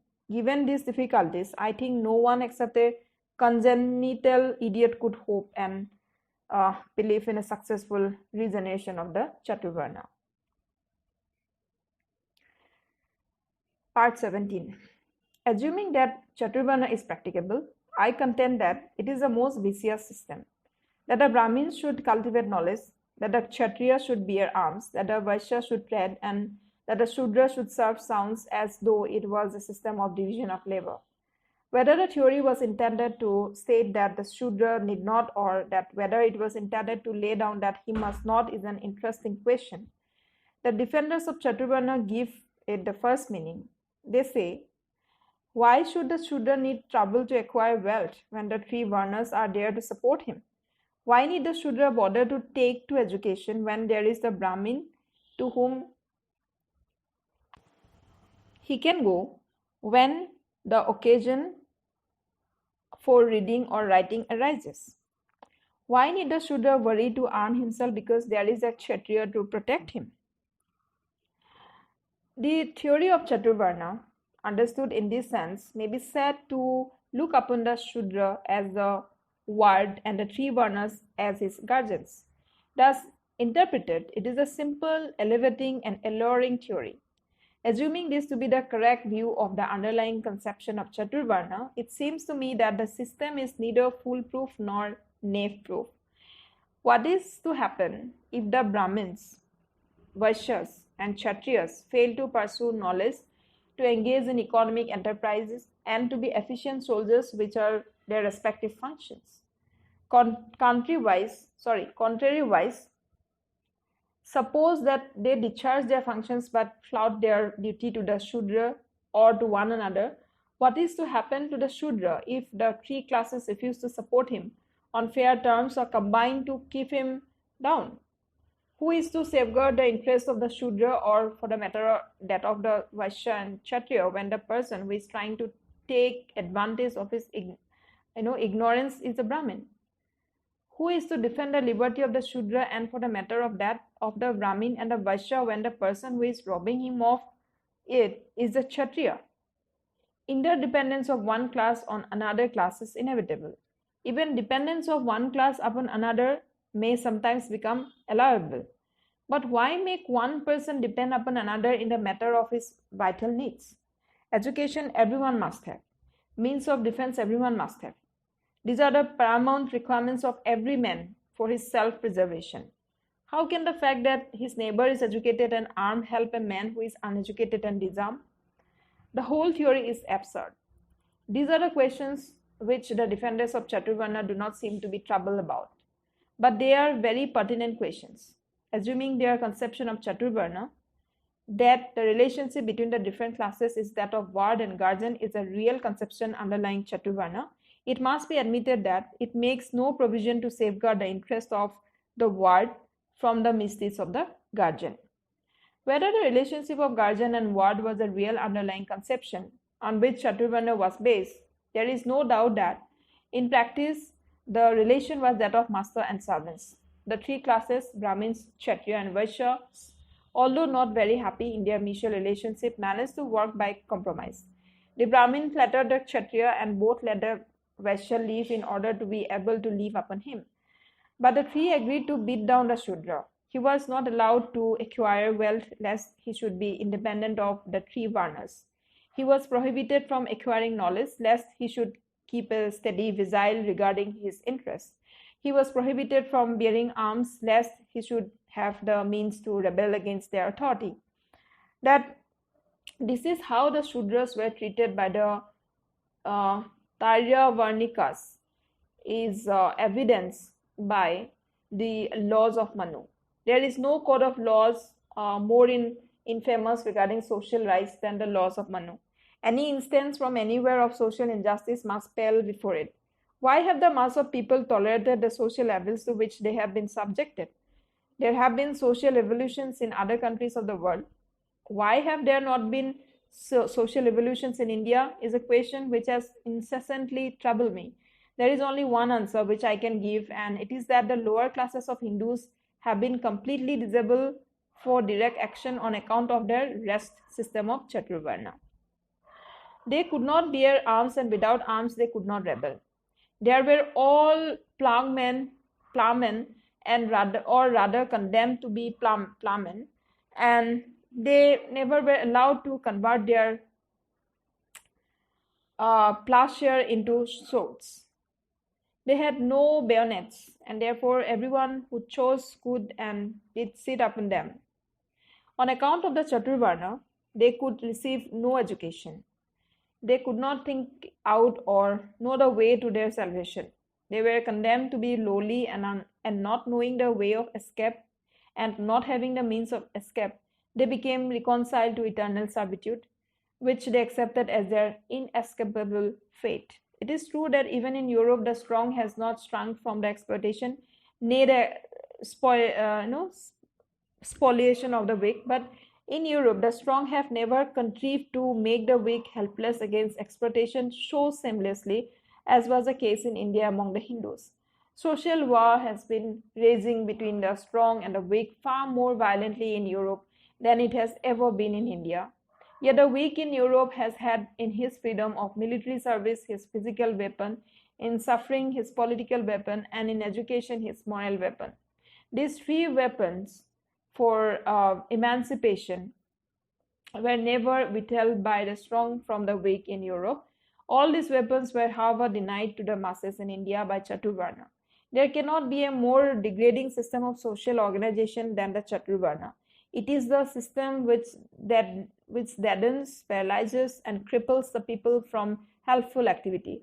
This is no exaggeration. History bears ample evidence. There is only one period in Indian history which is a period of freedom, greatness, and glory. That is a period of the Maurya Empire. At all other times, the country suffered from defeat and darkness. But the Maurya period was a period when Chaturvarna was completely annihilated, when the Shudras, who constituted the mass of the people, came into their own and became the rulers of the country. The period of defeat and darkness is the period when Chaturvarna flourished to the damnation of the greater part of the people of the country. Chaturvarna is not new. It is as old as the Vedas. That is one of the reasons why we are asked by the Arya Samajists to consider its claims. Judging from the past as a system of social organization, it has been tried and it has failed. How many times have the Brahmins annihilated the seed of the Kshatriyas? How many times have the Kshatriyas annihilated the Brahmins? The Mahabharata and the Puranas are full of incidents of the strife between the Brahmins and the Kshatriyas. They even quarreled over such petty questions as to who should salute first, as to who should give way first, the Brahmins or the Kshatriyas, when the two met in the street. Not only was the Brahmin as eyesore to the Kshatriya and the Kshatriya an eyesore to the Brahmin, it seems that the Kshatriyas had become tyrannical, and the masses, disarmed as they were under the system of Chaturvarna, were praying Almighty God for relief from their tyranny. The Bhagavad tells us very definitely that Krishna had taken avatar for one sacred purpose, and that was to annihilate the Kshatriyas. With these instances of rivalry and enmity between the different varnas before us, I do not understand how anyone can hold out Chaturvarna as an ideal to be aimed at or as a pattern on which the Hindu society should be remodeled. Part 19. I have dealt with those who are without you and whose hostility to your ideal is quite open. There appear to be others who are neither without you nor with you. I was hesitating whether I should deal with their point of view, but on further consideration, I have come to the conclusion that I must, and that for two reasons. Firstly, their attitude to the problem of caste is not merely an attitude of neutrality, but is an attitude of armed neutrality. Secondly, they probably represent a considerable body of people. Of this, there is one set which finds nothing peculiar or odious in the caste system of the Hindus.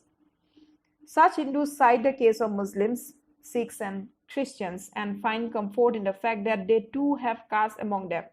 In considering this question, you must at the outset bear in mind that nowhere is human society one single whole. It is always plural. In the world of action, the individual is one limit and society the other.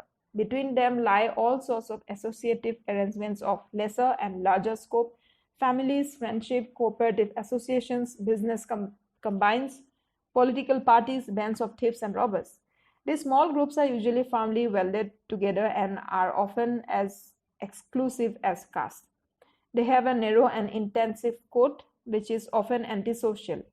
This is true of every society in Europe as well as in Asia. The question to be asked is in determining whether a given society is an ideal society is not whether there are groups in it, because groups exist in all societies. The questions to be asked in determining what is an ideal society are: how numerous and varied are the interests which are consciously shared by the groups? How full and free is the interplay with other forms of associations? Are the forces that separate groups and classes more numerous than the forces that unite? What social significance is attached to this group life? Is its exclusiveness a matter of custom and convenience, or is it a matter of religion? It is in the light of these questions that one must decide whether caste among the non-Hindus is the same as caste among Hindus. If we apply these considerations to caste among Mohammedans, Sikhs and Christians on the one hand and to caste among Hindus on the other, you will find that caste among non-Hindus is fundamentally different from caste among Hindus. First, the ties which consciously make the Hindus hold together are non-existent, while among non-Hindus there are many that hold them together. The strength of a society depends upon the presence of points of contact, possibilities of interaction between different groups which exist in it. These are what Carlyle calls organic filaments, that is elastic threads which help to bring the disintegrating elements together and to reunite them. There is no integrating force among the Hindus to counteract the disintegration caused by caste, while among the non-Hindu there are plenty of these organic filaments which bind them together. Again, it must be borne in mind that although there are castes among the non-Hindus as there are among Hindus, caste has not the same social significance for non-Hindus as it has for the Hindus. Ask a Mohammedan or a Sikh, who is he? He tells you that he is a Mohammedan or a Sikh, as the case may be. He does not tell you his caste, although he has one, and you are satisfied with his answer. When he tells you that he is a Muslim, you do not proceed to ask him whether he is a Shia or Sunni, Sheikh or Said, Khatik or Pinjari. When he tells you he is a Sikh, you do not ask him whether he is a Jat or Roda, Mazbi or Ramdasi. But you are not satisfied if a person tells you that he is a Hindu. You feel bound to inquire into his caste. Why? Because so essential is caste in the case of a Hindu that without knowing it, you do not feel sure what sort of a being he is. That caste has not the same social significance among the non-Hindus as it has among Hindus is clear if you take into consideration of the consequences which follow breach of caste. There may be caste among Sikhs and Mohammedans, but the Sikhs and the Mohammedans will not outcast a Sikh or a Mohammedan if he broke his caste. Indeed, the very idea of excommunication is foreign to the Sikhs and the Mohammedans. But with the Hindus, the case is entirely different. He is sure to be casted if he broke caste. This shows the difference in the social significance of caste to Hindus and the non-Hindus. This is the second point of difference. But there is also a third and a more important one. Caste among the non-Hindus has no religious consecration. But among the Hindus, most decidedly it has. Among the non-Hindus, caste is only a practice, not a sacred institution. They did not originate it. With them, it is only a survival. They do not regard caste as a religious dogma. Religion compels the Hindus to treat isolation and segregation of caste as a virtue. Religion does not compel the non-Hindus to take the same attitude towards caste. If Hindus wish to break caste, their religion will come in their way. But it will not be so in the case of non-Hindus. It is therefore a dangerous delusion to take comfort in the mere existence of caste among the non-Hindus without caring to know what place caste occupies in their life and whether there are other organic filaments which subordinate the feeling of caste to the feeling of community. The sooner the Hindus are cured of this delusion, the better. The other side denies that caste presents any problem at all for the Hindus to consider. Such Hindus seek comfort in the view that the Hindus have survived and take this as a proof of their fitness to survive. This point of view is well expressed by Professor S. Radhakrishnan in his Hindu view of life. Referring to Hinduism, he says, the civilization itself has not been a short-lived one. Its historic records date back for over 4,000 years, and even then it had reached a stage of civilization which has continued its unbroken, though at times slow and static, course until the present day. It has stood the stress and strain of more than 4 or 5 millenniums of spiritual thought and experience. The peoples of different races and cultures have been pouring into India from the dawn of history. Hinduism has been able to maintain its supremacy, and even the proselytizing creeds backed by political power have not been able to coerce the large majority of Hindus to their views. The Hindu culture possesses some vitality which seems to be denied to some other more forceful currents. It is no more necessary to dissect Hinduism than to open a tree to see whether the sap still runs, quote unquote. The name of Professor Radhakrishnan is big enough to invest with profundity whatever he says and impress the minds of his readers, but I must not hesitate to speak out my mind, for I fear that his statement may become the basis of a vicious argument that the fact of survival is proof of fitness to survive. It seems to me that the question is not whether a community lives or dies. The question is on what plane does it live. There are different modes of survival, but all are not equally honorable. For an individual as well as for a society, there is a gulf between merely living and living worthily. To fight in a battle and to live in glory is one mode. To beat a retreat, to surrender and to live the life of a captive is also a mode of survival. It is useless for a Hindu to take comfort in the fact that he and his people have survived. What he must consider is that what is the quality of their survival. If he does that, I am sure he will cease to take pride in the mere fact of survival. A Hindu's life has been a life of continuous defeat, and what appears to him to be life everlasting is not living everlastingly, but is really a life which is perishing everlastingly. It is a mode of survival of which every right-minded Hindu who is not afraid to own up the truth will feel ashamed. Part 20. There is no doubt in my opinion that unless you change your social order, you can achieve little by way of progress. You cannot mobilize the community either for defense or for offense. You cannot build anything on the foundations of caste. You cannot build up a nation. You cannot build up a morality. Anything that you will build on the foundations of caste will crack and will never be a whole. The only question that remains to be considered is how to bring about the reform of the Hindu social order. How to abolish the caste? This is a question of supreme importance. There is a view that in the reform of caste, the first step to take is to abolish subcaste. This view is based upon the supposition that there is a greater similarity in manners and status between subcaste than there is between castes. I think this is an erroneous supposition.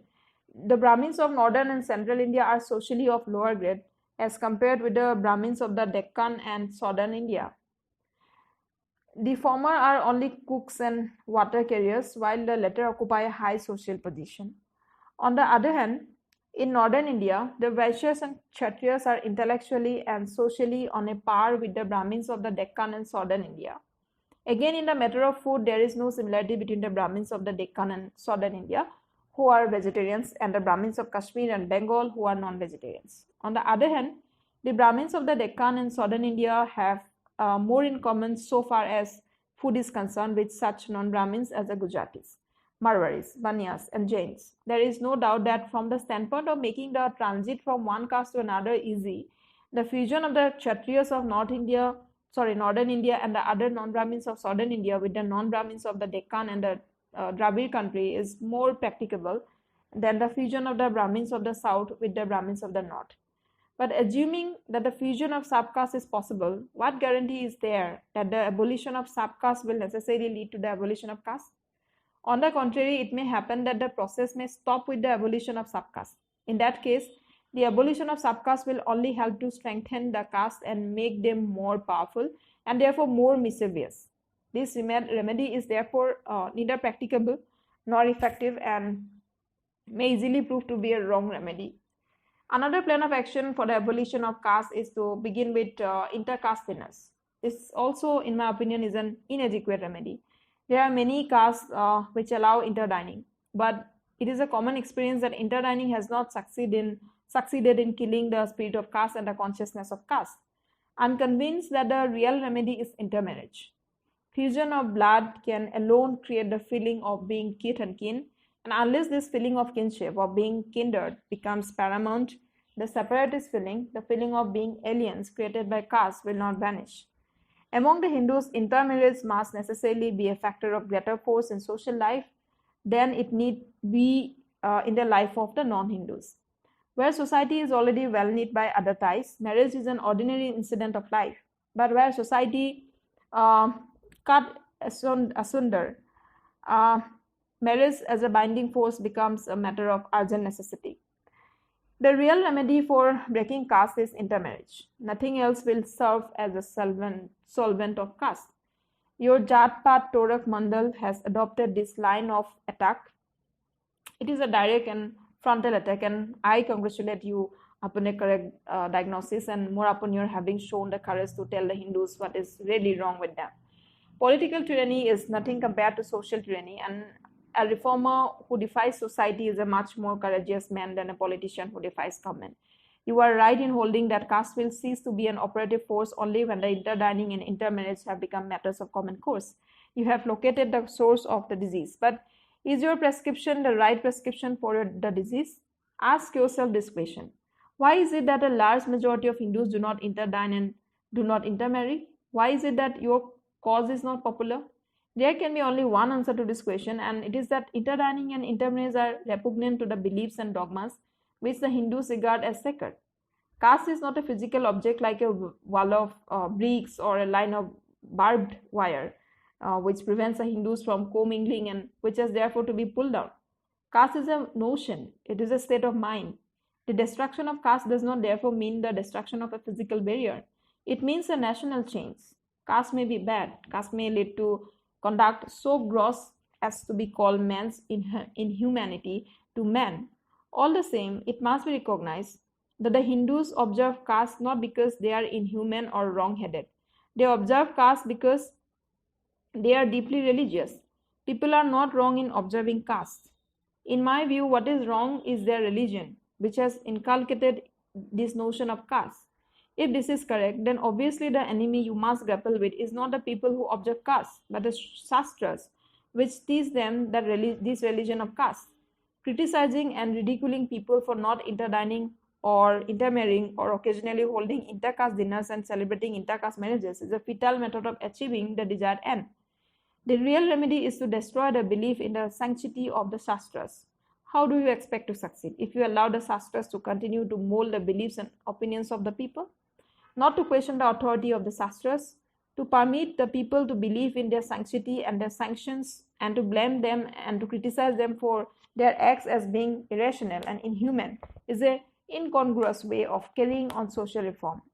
Reformers working for the removal of untouchability, including Mahatma Gandhi, do not seem to realize that the acts of the people are merely the results of their beliefs inculcated upon their minds by the Shastras, and that people will not change their conduct until they cease to believe in the sanctity of the Shastras on which their conduct is founded. No wonder that such efforts have not produced any results. You also seem to be erring in the same way as the reformers working in the cause of removing untouchability. To agitate for and to organize intercaste dinners and intercaste marriages is like force feeding brought about by artificial means. Make every man and woman free from the thraldom of the Shastras, cleanse their minds of the pernicious notions founded on the Shastras, and he or she will interdine and intermarry without your telling him or her to do so. It is no use seeking refuge in quibbles. It is no use telling people that the Shastras do not say what they are believed to say, grammatically read or logically interpreted. What matters is how the Shastras have been understood by the people. You must take the stand that Buddha took. You must take the stand which Guru Nanak took. You must not only discard the Shastras You must deny their authority, as did Buddha and Nanak. You must have courage to tell the Hindus that what is wrong with them is their religion, the religion which has produced in them the notion of the sacredness of caste. Will you show that courage?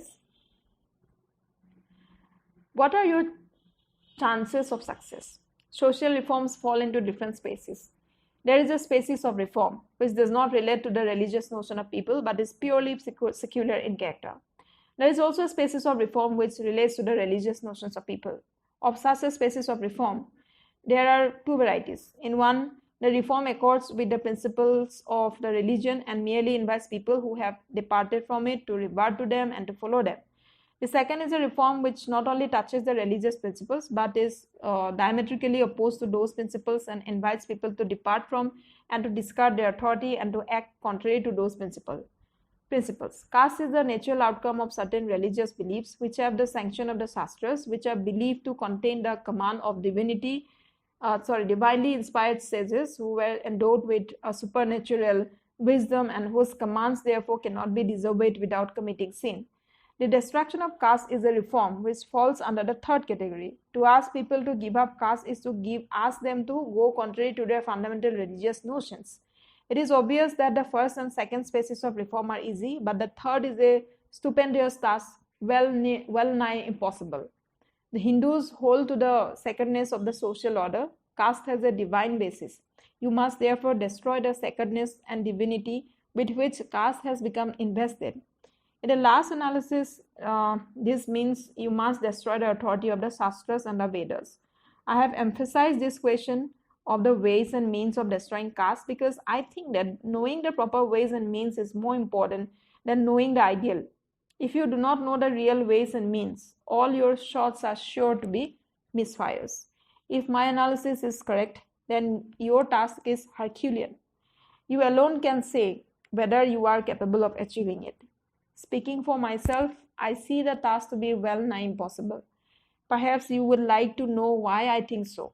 Out of the many reasons which have led me to take this view, I will mention some which I regard much important. One of these reasons is the attitude of hostility which the Brahmins have shown towards this question. The Brahmins form the vanguard of the movement for political reform and in some cases also of economic reform. But they are not to be found even as camp followers in the army raised to break down the barricades of caste. Is there any hope of the Brahmins of ever taking up a lead in the future in this matter? I say no. You may ask why. You may argue that there is no reason why Brahmins should continue to shun social reform. You may argue that Brahmins know that the ban of Hindu society is caste and as an enlightened class could not be expected to be indifferent to its consequences. You may argue that there are secular Brahmins and priestly Brahmins and if the latter do not take up the cudgels on behalf of those who want to break caste, the former will. All this of course sounds very plausible, but in all this it is forgotten that the breakup of the caste system is bound to affect adversely the Brahmin caste. Having regard to this, is it reasonable to expect that the Brahminism will ever consent to lead a movement that ultimate result of which is to destroy the power and prestige of the Brahmin caste? Is it reasonable to expect the secular Brahmins to take part in a movement directed against the priestly Brahmins? In my judgment, it is useless to make a distinction between the secular Brahmins and priestly Brahmins. Both are kith and kin. They are two arms of the same body and one bound to fight for the existence of the other. In this connection, I am reminded of some very pregnant remarks made by Professor Dicey in his English Constitution. Speaking of the actual limitation of the legislative supremacy of Parliament, Dicey says, the actual exercise of authority by any sovereign whatever, and notably by Parliament, is bounded or controlled by two limitations. Of these, the one is an external and the other is an internal limitation. The external limit to the real power of a sovereign consists in the possibility or certainty that his subjects or a large number of them will disobey or resist his laws. The internal limit to the exercise of sovereignty arises from the nature of the sovereign power itself. Even a despot exercises his power in accordance with his character, which is itself molded by the circumstances under which he lives, including under that had the moral feelings of the time and the society to which he belongs. The Sultan could not if he would change the religion of the Mohammedan world, but even if he could do so, It is in the very highest degree improbable that the head of Mohammedanism should wish to overthrow the religion of Muhammad. The internal check on the exercise of the Sultan's power is at least as strong as the external limitation. People sometimes ask the ideal question, why the Pope does not introduce this or that reform. The true answer is that a revolutionist is not the kind of man who becomes a Pope, and that a man who becomes a Pope has no wish to be a revolutionist, quote unquote. I think these remarks apply equally to the Brahmins of India, and one can say with equal truth that if a man who becomes a Pope has no wish to become a revolutionary, a man who is born a Brahmin has much less desire to become a revolutionary. Indeed, to expect a Brahmin to be a revolutionary in matters of social reform is as ideal as to expect the British Parliament, as was said by Leslie Stephen, to pass an act requiring all blue-eyed babies to be murdered. Some of you will say that it is a matter of small concern whether the Brahmins come forward to lead the movement against caste or whether they do not. To take this view is, in my judgment, to ignore the part played by the intellectual class in the community. Whether you accept the theory of the great man as a maker of history or whether you do not, this much you will have to concede that in every country the intellectual class is the most influential class, if not the governing class. The intellectual class is a class which can foresee. It is the class which can advise and give lead. In no country does the mass of the people live the life of intelligent thought and action. It is largely imitative and follows the intellectual class.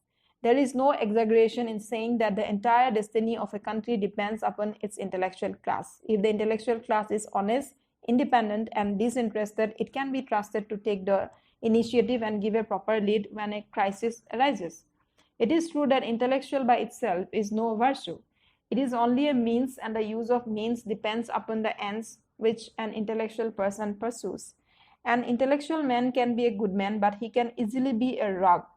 Similarly, an intellectual class may be a band of high-souled persons ready to help, ready to emancipate erring humanity, or it may easily be a gang of crooks or a body of advocates of a narrow clique from which it draws a support.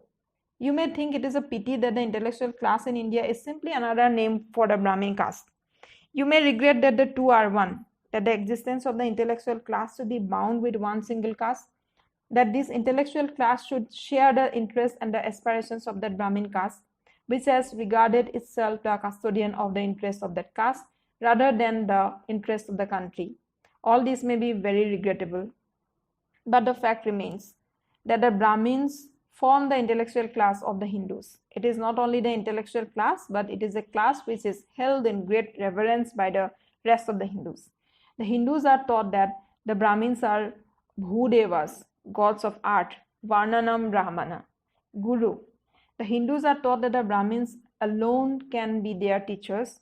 Manu says, if it be asked how it should be with respect to points of the Dharma which have not been specially mentioned, the answer is that which Brahmins who are Shrishthas propound shall doubtless have legal force. Annamanateshu dharmeshu kathaha swaditi sheda bhaveta ya shishta brahmana bruyuha sadharmaha shada sandiktaha. When such an intellectual class, which holds the rest of the community in its grip, is opposed to the reform of caste, the chances of success in a movement for the breakup of the caste system appear to me very, very remote. The second reason when I say the task is impossible will be clear if you will bear in mind that the caste system has two aspects. In one of its aspects, it divides men into separate communities. In its second aspect, it places these communities in a graded order, one above the other in social status. Each caste takes its price, and its consolidation is the fact that in the scale of caste, it is above some other caste. As an outward mark of this gradation, there is also a gradation of social and religious rights, technically spoken of ashtadhikaras and sanskaras. The higher the grade of a caste, the greater the number of these rights, and the lower the grade, the lesser their number. Now this gradation, this scaling of caste makes it impossible to organize a common front against the caste system. If a caste claims the right to interdine and intermarry with another caste placed above it, it is frozen. Instantly, it is told by mischief mongers, and there are many Brahmins among such mischief mongers, that it will have to concede interdining and intermarriage with castes below it. All are slaves of the caste system, but all the slaves are not equal in status. To excite the proletariat to bring about an economic revolution, Karl Marx told them, "You have nothing to lose except your chains." But the artful way in which the social and religious rights are distributed among the different castes, whereby some have more and some have less, makes the slogan of Karl Marx quite useless to excite the Hindus against the caste system. Castes form a graded system of sovereignties, high and low, which are jealous of their status and which know that if a general dissolution came, some of them stand to lose more of their prestige and power than others do. You cannot therefore have a general mobilization of the Hindus, to use a military expression, for an attack on the caste system.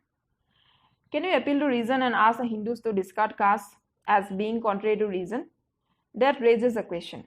Is a Hindu free to follow his reason? Manu has laid down 3 sanctions to which every Hindu must conform in the matter of his behavior. Vedaha, Smitihi, Sadasaraha, Swaswa Sapriyamatmanaha. Here, there is no place for reason to play its part. A Hindu must follow either Veda, Smriti, or Sadachar. He cannot follow anything else. In the first place, how are the texts of the Vedas and Smritis to be interpreted whenever any doubt arises regarding their meaning? On this important question, the view of Manu is quite definite. He says, Yoba manyata te mule hetu shastra shayata drijaha sa sadhu bhivar hiskayo nastiko veda nindakaha. According to this rule, rationalism as a canon of interpreting the Vedas and Smritis is absolutely condemned. It is regarded to be as wicked as atheism, and the punishment provided for it is excommunication. Thus, where a matter is covered by the Veda or the Smriti, a Hindu cannot resort to rational thinking. Even when there is a conflict between Vedas and Smritis on matters on which they have given a positive injunction, the solution is not left to reason. When there is a conflict between 2 Shrutis, both are to be regarded as of equal authority. Either of them may be followed. No attempt is to be made to find out which of the 2 accords with reason. This is made clear by Manu. Shruti dvedham tu yatra shapatra dharma bhubho smito. When there is a conflict between Shruti and Smriti, the Shruti must prevail. But here too, no attempt must be made to find out which of the 2 accords with reason. This is laid down by Manu in the following sloka. Ya veda vyahna smitayo yasya kasya kudusthaha sarvastha nisphalaha pretya tamonistha hitaha smitaha. Again, when there is a conflict between 2 Smritis, the Manusmriti must prevail, but no attempt is to be made to find out which of the 2 accords with reason. This is a ruling given by Brihaspati. Vedayato pasina Vedayato pani bandhitata pramanya hi manosmita manyatha viparita tuya smitihi sana sashvate. It is therefore clear that in any matter on which the Shrutis and Smritis have given a positive direction, a Hindu is not free to use his reasoning faculty. The same rule is laid down in the Mahabharata. Puranam manavo dharmaha sango vedashi kistitang agga siddhani satvari na hantavyani hetu vihi. He must abide by their directions. The caste and varna are matters which are dealt with by the Vedas and the Smritis, and consequently appeal to reason can have no effect on a Hindu. So far as caste and varna are concerned, not only the Shastras do not permit the Hindu to use his reason in the decision of the question, but they have taken care to see that no occasion is left to examine in a rational way the foundations of his belief in caste and varna. It must be a source of silent amusement to many non-Hindu to find hundreds and thousands of Hindus breaking caste on certain occasions, such as railway journey and foreign travel, and yet endeavoring to maintain caste for the rest of their lives. The explanation of this phenomena discloses another factor on the reasoning faculties of the Hindus. Man's life is generally habitual and unreflective. Reflective thought, in the sense of active, persistent, and careful consideration of any belief or supposed form of knowledge in the light of the ground that support it, and further conclusions to which it tends, is quite rare and arises only in a situation which presents a dilemma, a crisis. Railway journeys and foreign travels are really occasions of crisis in the life of a Hindu, and it is natural to expect a Hindu to ask himself why he should maintain a caste at all if he cannot maintain it at all times. But he does not. He breaks caste at one step and proceeds to observe it at the next without raising any question. The reason for this astonishing conduct is to be found in the rule of the Shastras, which directs him to maintain caste as far as possible and to undergo prayachitra if he cannot. By this theory of prayachitra, the Shastras, by following a spirit of compromise, have given caste a perpetual lease of life and have smothered reflective thought which would have otherwise led to the destruction of the notion of caste. There have been many who have worked in the cause of the abolition of caste and untouchability. Of course, of those who can be mentioned, Ramanuja, Kabir, and others stand out prominently. Can we appeal to the acts of these reformers and exhort the Hindus to follow them? It is true that Manu has included Sadasar as one of the sanctions along with Shruti and Smriti. Indeed, Sadasar has been given a higher place than Shastras. Yaggada Shayatre Yana Dharmaha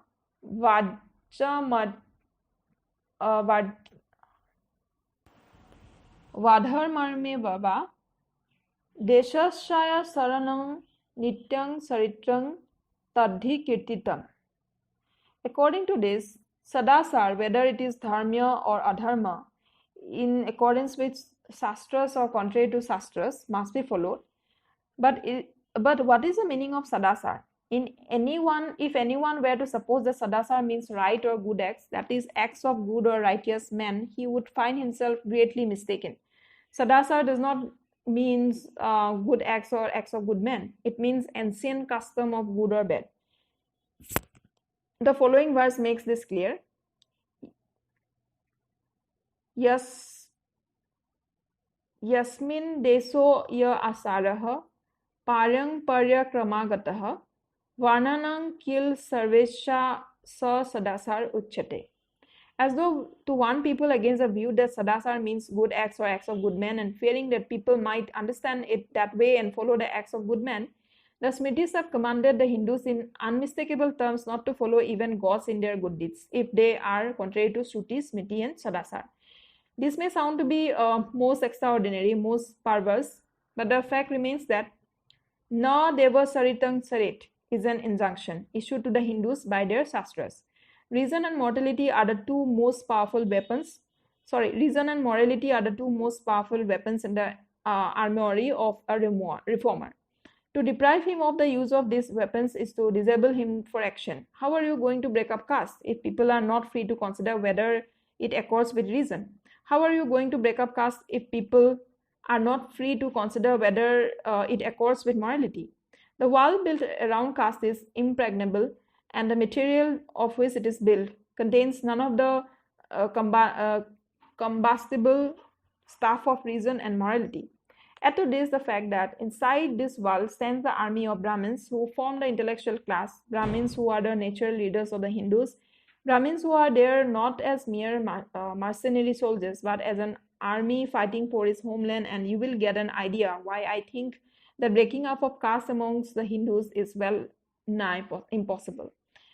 At any rate, it would take ages before a bridge is made, but whether the doing of the deed takes time or whether it can be done quickly, you must not forget that if you wish to bring about a bridge in the system, then you have got to apply the dynamite to the Vedas and the Shastras, which deny any part to reason, to Vedas and Shastras, which deny any part to morality. You must destroy the religion of the Shrutis and the Smritis. Nothing else will avail. This is my considered view of the matter. Some may not understand what I mean by destruction of religion. Some may find the idea revolting to them, and some may find it revolutionary. Let me therefore explain my position. I do not know whether you draw a distinction between principles and rules, but I do. Not only I make a distinction, but I say that this distinction is real and important. Rules are practical. They are habitual ways of doing things according to prescription. But principles are intellectual. They are useful methods of judging things. Rules seek to tell an agent what course of action to pursue. Principles do not prescribe a specific course of action. Rules, like cooking recipes, do tell just what to do and how to do. A principle such as that of justice supplies a main head by reference to which he is to consider the bearings of his desires and purposes. It guides him in his thinking by just suggesting to him the important consideration which he should bear in mind. This difference between rules and principles makes the acts done in pursuit of them different in quality and in content. Doing what is said to be good by virtue of a rule and doing good in the light of a principle are two different things. The principle may be wrong, but the act is conscious and responsible. The rule may be right, but the act is mechanical. A religious act may not be a correct act, but must be at least be a responsible act. To permit of this responsibility, religion must mainly be a matter of principles only. It cannot be a matter of rules. The moment it degenerates into rules, it ceases to be religion, as it kills responsibility, which is the essence of a truly religious act. What is this Hindu religion? Is it a set of principles or is it a code of rules? Now, the Hindu religion as contained in the Vedas and the Smritis is nothing but a mass of sacrificial, social, political, and sanitary rules and regulations all mixed up. What is called religion by the Hindus is nothing but a multitude of commands and prohibitions. Religion in the sense of spiritual principles, truly universal, applicable to all races, to all countries, to all times, is not to be found in them, and if it is, it does not form the governing part of a Hindu's life. That for a Hindu, dharma means commands and prohibitions is clear from the way the word dharma is used in Vedas and the Smritis and understood by the commentators. The word dharma as used in the Vedas is most cases means religious ordinances or rites. Even Jaimini in his Purva Mimamsa defines dharma as a desirable goal or result that is indicated by injunctive or Vedic passages. To put it in plain language, what the Hindus call religion is truly law or at best legalized class ethics. Frankly, I refuse to call this code of ordinances as religion. The first evil of such a code of ordinances misrepresented to the people as religion is that it tends to deprive moral life of freedom and spontaneity and to reduce it for the conscientious at any rate to a more or less anxious and servile conformity to externally imposed rules. Under it, there is no loyalty to ideals, there is only conformity to commands. But the worst evil of this code of ordinances is that the laws it contains must be the same yesterday, today, and forever. They are iniquitous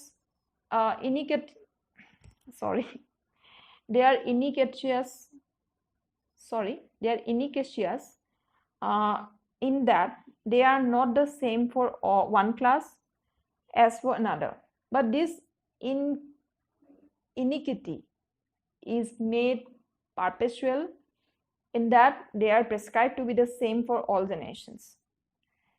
The objectionable part of such a scheme is not that they are made by certain persons called prophets or lawgivers. The objectionable part is that this code has been invested with the character of finality and fixity. Happiness notoriously varies with the conditions and circumstances of a person as well as with the conditions of different people and epochs. That being the case, how can humanity endure this code of eternal laws without being cramped and without being crippled? I have therefore no hesitation in saying that such a religion must be destroyed, and I say there is nothing irreligious in working for the destruction of such a religion. Indeed, I hold that it is your bounden duty to tear the mask, to remove the misrepresentation that is caused by misnaming this law as religion. This is an essential step for you. Once you clear the minds of the people of this misconception and enable them to realize that what they are told as religion is not religion, but that is really law, you will be in a position to ask for its amendments or abolition. So long as people look upon it as religion, they will not be ready for a change, because the idea of religion is not, generally speaking, not associated with the idea of change.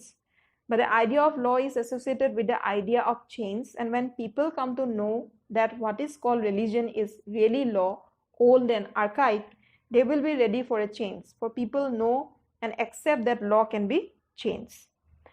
While I condemn a religion of rules, I must not be understood to hold the opinion that there is no necessity for a religion. On the contrary, I agree with b.r. when he says that true religion is the foundation of society, the basis on which all true civil governments rest, and both their sanction. Consequently, when I urge that these ancient rules of life be annulled, I am anxious that its place shall be taken by a religion of principles, which alone can lay claim to being a true religion. Indeed, I am so convinced of the necessity of religion that I feel I ought to tell you in outline what I regard as necessary items in this religious reform. The following, in my opinion, should be the cardinal items in this reform. There should be one and only one standard book of Hindu religion, acceptable to all Hindus and recognized by all Hindus. This of course means that all other books of Hindu religion such as Vedas, Shastras and Puranas, which are treated as sacred and authoritative, must be law, cease to be so, and the preaching of any doctrine, religious or social, contained in these books should be penalized. It should be better if priesthood among Hindus was abolished. But as this seems to be impossible, the priesthood must at least cease to be hereditary. Every person who professes to be a Hindu must be eligible for being a priest. It should be provided by law that no Hindu shall be entitled to be a priest unless he has passed an examination prescribed by the state and holds a sanad from the state permitting him to practice. Third, no ceremony performed by a priest who does not hold a sanad shall be deemed to be valid in law, and it should be made penal for a person who has no sanad to officiate as a priest. Fourth, a priest should be the servant of the state and should be subject to the disciplinary action by the state in the manner of his morals, beliefs and worship, in addition to his being subject along with other citizens to the ordinary law of the land. Fifth, the number of priests should be limited by law according to the requirements of the state, as is done in the case of the ICS. To some, this may sound radical, but to my mind, there is nothing revolutionary in this. Every profession in India is regulated. Engineers must show proficiency, doctor must show proficiency, lawyers must show proficiency before they are allowed to practice their professions. During the whole of their career, they must not only obey the law of the land, civil as well as criminal, but they must also obey the special code of morals prescribed by their respective professions.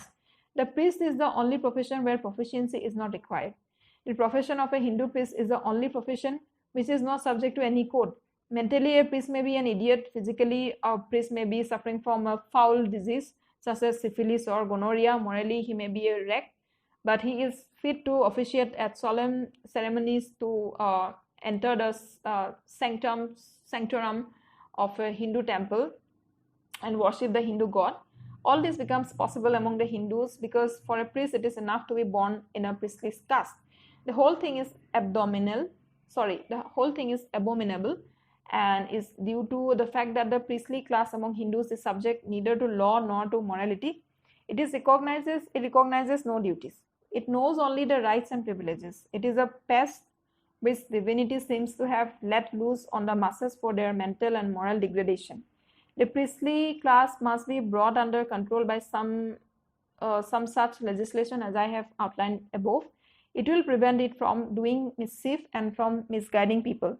It will be democratize it by throwing it open to everyone. It will certainly help to kill the Brahminism and will also help to kill caste, which is nothing but Brahminism incarnate. Brahminism is the poison which has spoiled Hinduism. You will succeed in saving Hinduism if you kill Brahminism. There should be no opposition to this reform from any quarter. It should be welcome even by the Arya Samajists, because this is merely an application of their own doctrine of guna karma. Whether you do that or you do not, you must give a new doctrinal basis to your religion, a basis that will be in consonance with liberty, equality, and fraternity, in short, with democracy. I am no authority on the subject, but I am told that for such religious principles as will be in consonance with liberty, equality, and fraternity, it may not be necessary for you to borrow from foreign sources, and that you could draw for such principles on the Upanishads. Whether you could do so without a complete remolding, a considerable scrapping and stripping of the ore they contain is more than I can say. This means a complete change in the fundamental notions of life. It means a complete change in the values of life. It means a complete change in outlook and in attitude towards man and things. It means conversion. But if you do not like the word, I will say it means new life. But a new life cannot enter a body that is dead. New life can enter only in a new body. The old body must die before a new body can come into existence, and a new life can enter into it. To put it simply, the old must cease to be operative before a new can begin to enliven and to pulsate. This is what I meant when I said you must discard the authority of the Shastras and destroy the religion of the Shastras. I have kept you too long. It is time I brought this address to a close. This would have been a convenient point for me to have stopped, but this would probably be my last address to a Hindu audience on a subject vitally concerning the Hindus. I would therefore like, before I close, to place before the Hindus, if they will allow me, some questions which I regard as vital and invite them seriously to consider the same. In the first place, the Hindus must consider whether it is sufficient to take the placid view of the anthropologists that there is nothing to be said about the beliefs, habits, and morals and outlooks on life which obtain among the different peoples of the world, except that they often differ, or whether it is not necessary to make an attempt to find out what kind of morality, beliefs, habits, and outlooks have worked best and have enabled those who possess them to flourish, to go strong, to people the art, and to have dominion over it. As is observed by Professor Kavita, morality and religion, as the organized expression of moral approval and disapproval, must be regarded as factors in the struggle for existence as truly as are weapons for offense and defense, teeth and claws, horns and hooves, fars and fetters. A social group, community, tribe, or nation which develops an unworkable scheme of morality, or within which those social acts which weaken it and unfit it for survival habitually create the sentiment of approval, while those which would strengthen and enable it to be expanded habitually create the sentiment of disapproval, will eventually be eliminated. It is its habit of approval or disapproval, these are the results of religion and morality, that handicap it, as really as a possession of two wings on one side with none on the other will handicap the colony of flies. It would be as futile in the one case as in the other to argue that one system is just as good as another, quote unquote. Morality and religion, therefore, are not mere matters of likes and dislikes. You may dislike exceedingly a scheme of morality which, if universally practiced within a nation, would make that nation the strongest nation on the face of the earth. Yet, in spite of your dislike, such a nation will become strong. You may like exceedingly a scheme of morality and ideal of justice, which, if universally practiced within a nation, would make it unable to hold its own in the struggle with the other nations. Yet, in spite of your admiration, this nation will eventually disappear. The Hindus must therefore examine their religion and their morality in terms of their survival value. Secondly, the Hindus must consider whether they should conserve the whole of their social heritage or select what is helpful and transmit to future generations only that much and no more. Professor Jyotiba, who was my teacher and to whom I owe so much, has said, every society gets encumbered with what is trivial, with that would from the past and with what is positively perverse. As a society becomes more enlightened, it realizes that it is responsible not to conserve and transmit the whole of its existing achievements, but only such as make for a better future society. Even Bark, in spite of the vehemence with which he opposed the principle of change embodied in the French Revolution, was compelled to admit that a state without the means of some change is without the means of its conservation. Without such means, it might even risk the loss of that part of the constitution which it wished the most religiously to preserve. Quote unquote. What Bark said of a state applies equally to a society. Thirdly, the Hindus must consider whether they must not cease to worship the past as supplying its ideals. The beneficial effect of this worship of the past are best summed up by Professor Dewey when he says, an individual can live only in the present. The present is not just something which comes after the past, much less sometimes produced by it. It is what life is in leaving the past behind it. The study of past products will not help us to understand the present. A knowledge of the past and its heritage is of great significance when it enters into the present, but not otherwise. And the mistake of making the records and remains of the past the main material of education is that it tends to make the past a rival of the present and the present a more or less futile imitation of the past. Quote unquote. The principle which makes little of the present act of living and growing naturally looks upon the present as empty and upon the future as remote. Such a principle is inimical to progress and is an hindrance to a strong and a steady current of life. Fourthly, the Hindus must consider whether the time has not come for them to recognize that there is nothing fixed, nothing eternal, nothing sanatan, that everything is changing, that change is the law of life for individuals as well as for society. In a changing society, there must be a constant revolution of old values, and the Hindus must realize that if there must be standards to measure the acts of men, there must also be a readiness to revise those standards. I have to confess that this address has become too lengthy. Whether this fault is compensated to any extent by breadth or depth is a matter for you to judge. All I claim is to have told you candidly my views. I have little to recommend them, but some study and a deep concern in your destiny. If you will allow me to say, these views are the views of a man who has been no tool of power, no flatterer of greatness. They come from one almost the whole whose public exertion has been one continuous struggle for liberty for the poor and for the oppressed, and whose only reward has been a continuous shower of calumny and abuse from national journals and national leaders, for no other reason except that I refuse to join with them in performing the miracle, I will not say trick, of liberating the oppressed with the gold of the tyrant and raising the poor with the cash of the rich. All this may not be enough to commend my views. I think they are not likely to alter yours, but whether they do or do not, the responsibility is entirely yours. You must make your efforts to uproot caste, if not in my way, then in your way. I am sorry, I will not be with you. I have decided to change. This is not the place for giving reasons, but even when I am gone out of your fold, I will watch your movement with active sympathy, and you will have my assistance for what it may be worth. Yours is a national cause. Caste is no doubt primarily the bread of the Hindus, but the Hindus have fouled the air all over and everybody is infected, Sikh, Muslim and Christian. You therefore deserve the support of all those who are suffering from this infection, Sikh, Muslim and Christian. Yours is more difficult than the other national cause, namely Swaraj. In the fight for Swaraj, you fight with the whole nation on your side. In this, you have to fight against the whole nation, and that too your own. But it is more important than Swaraj. There is no use having Swaraj if you cannot defend it.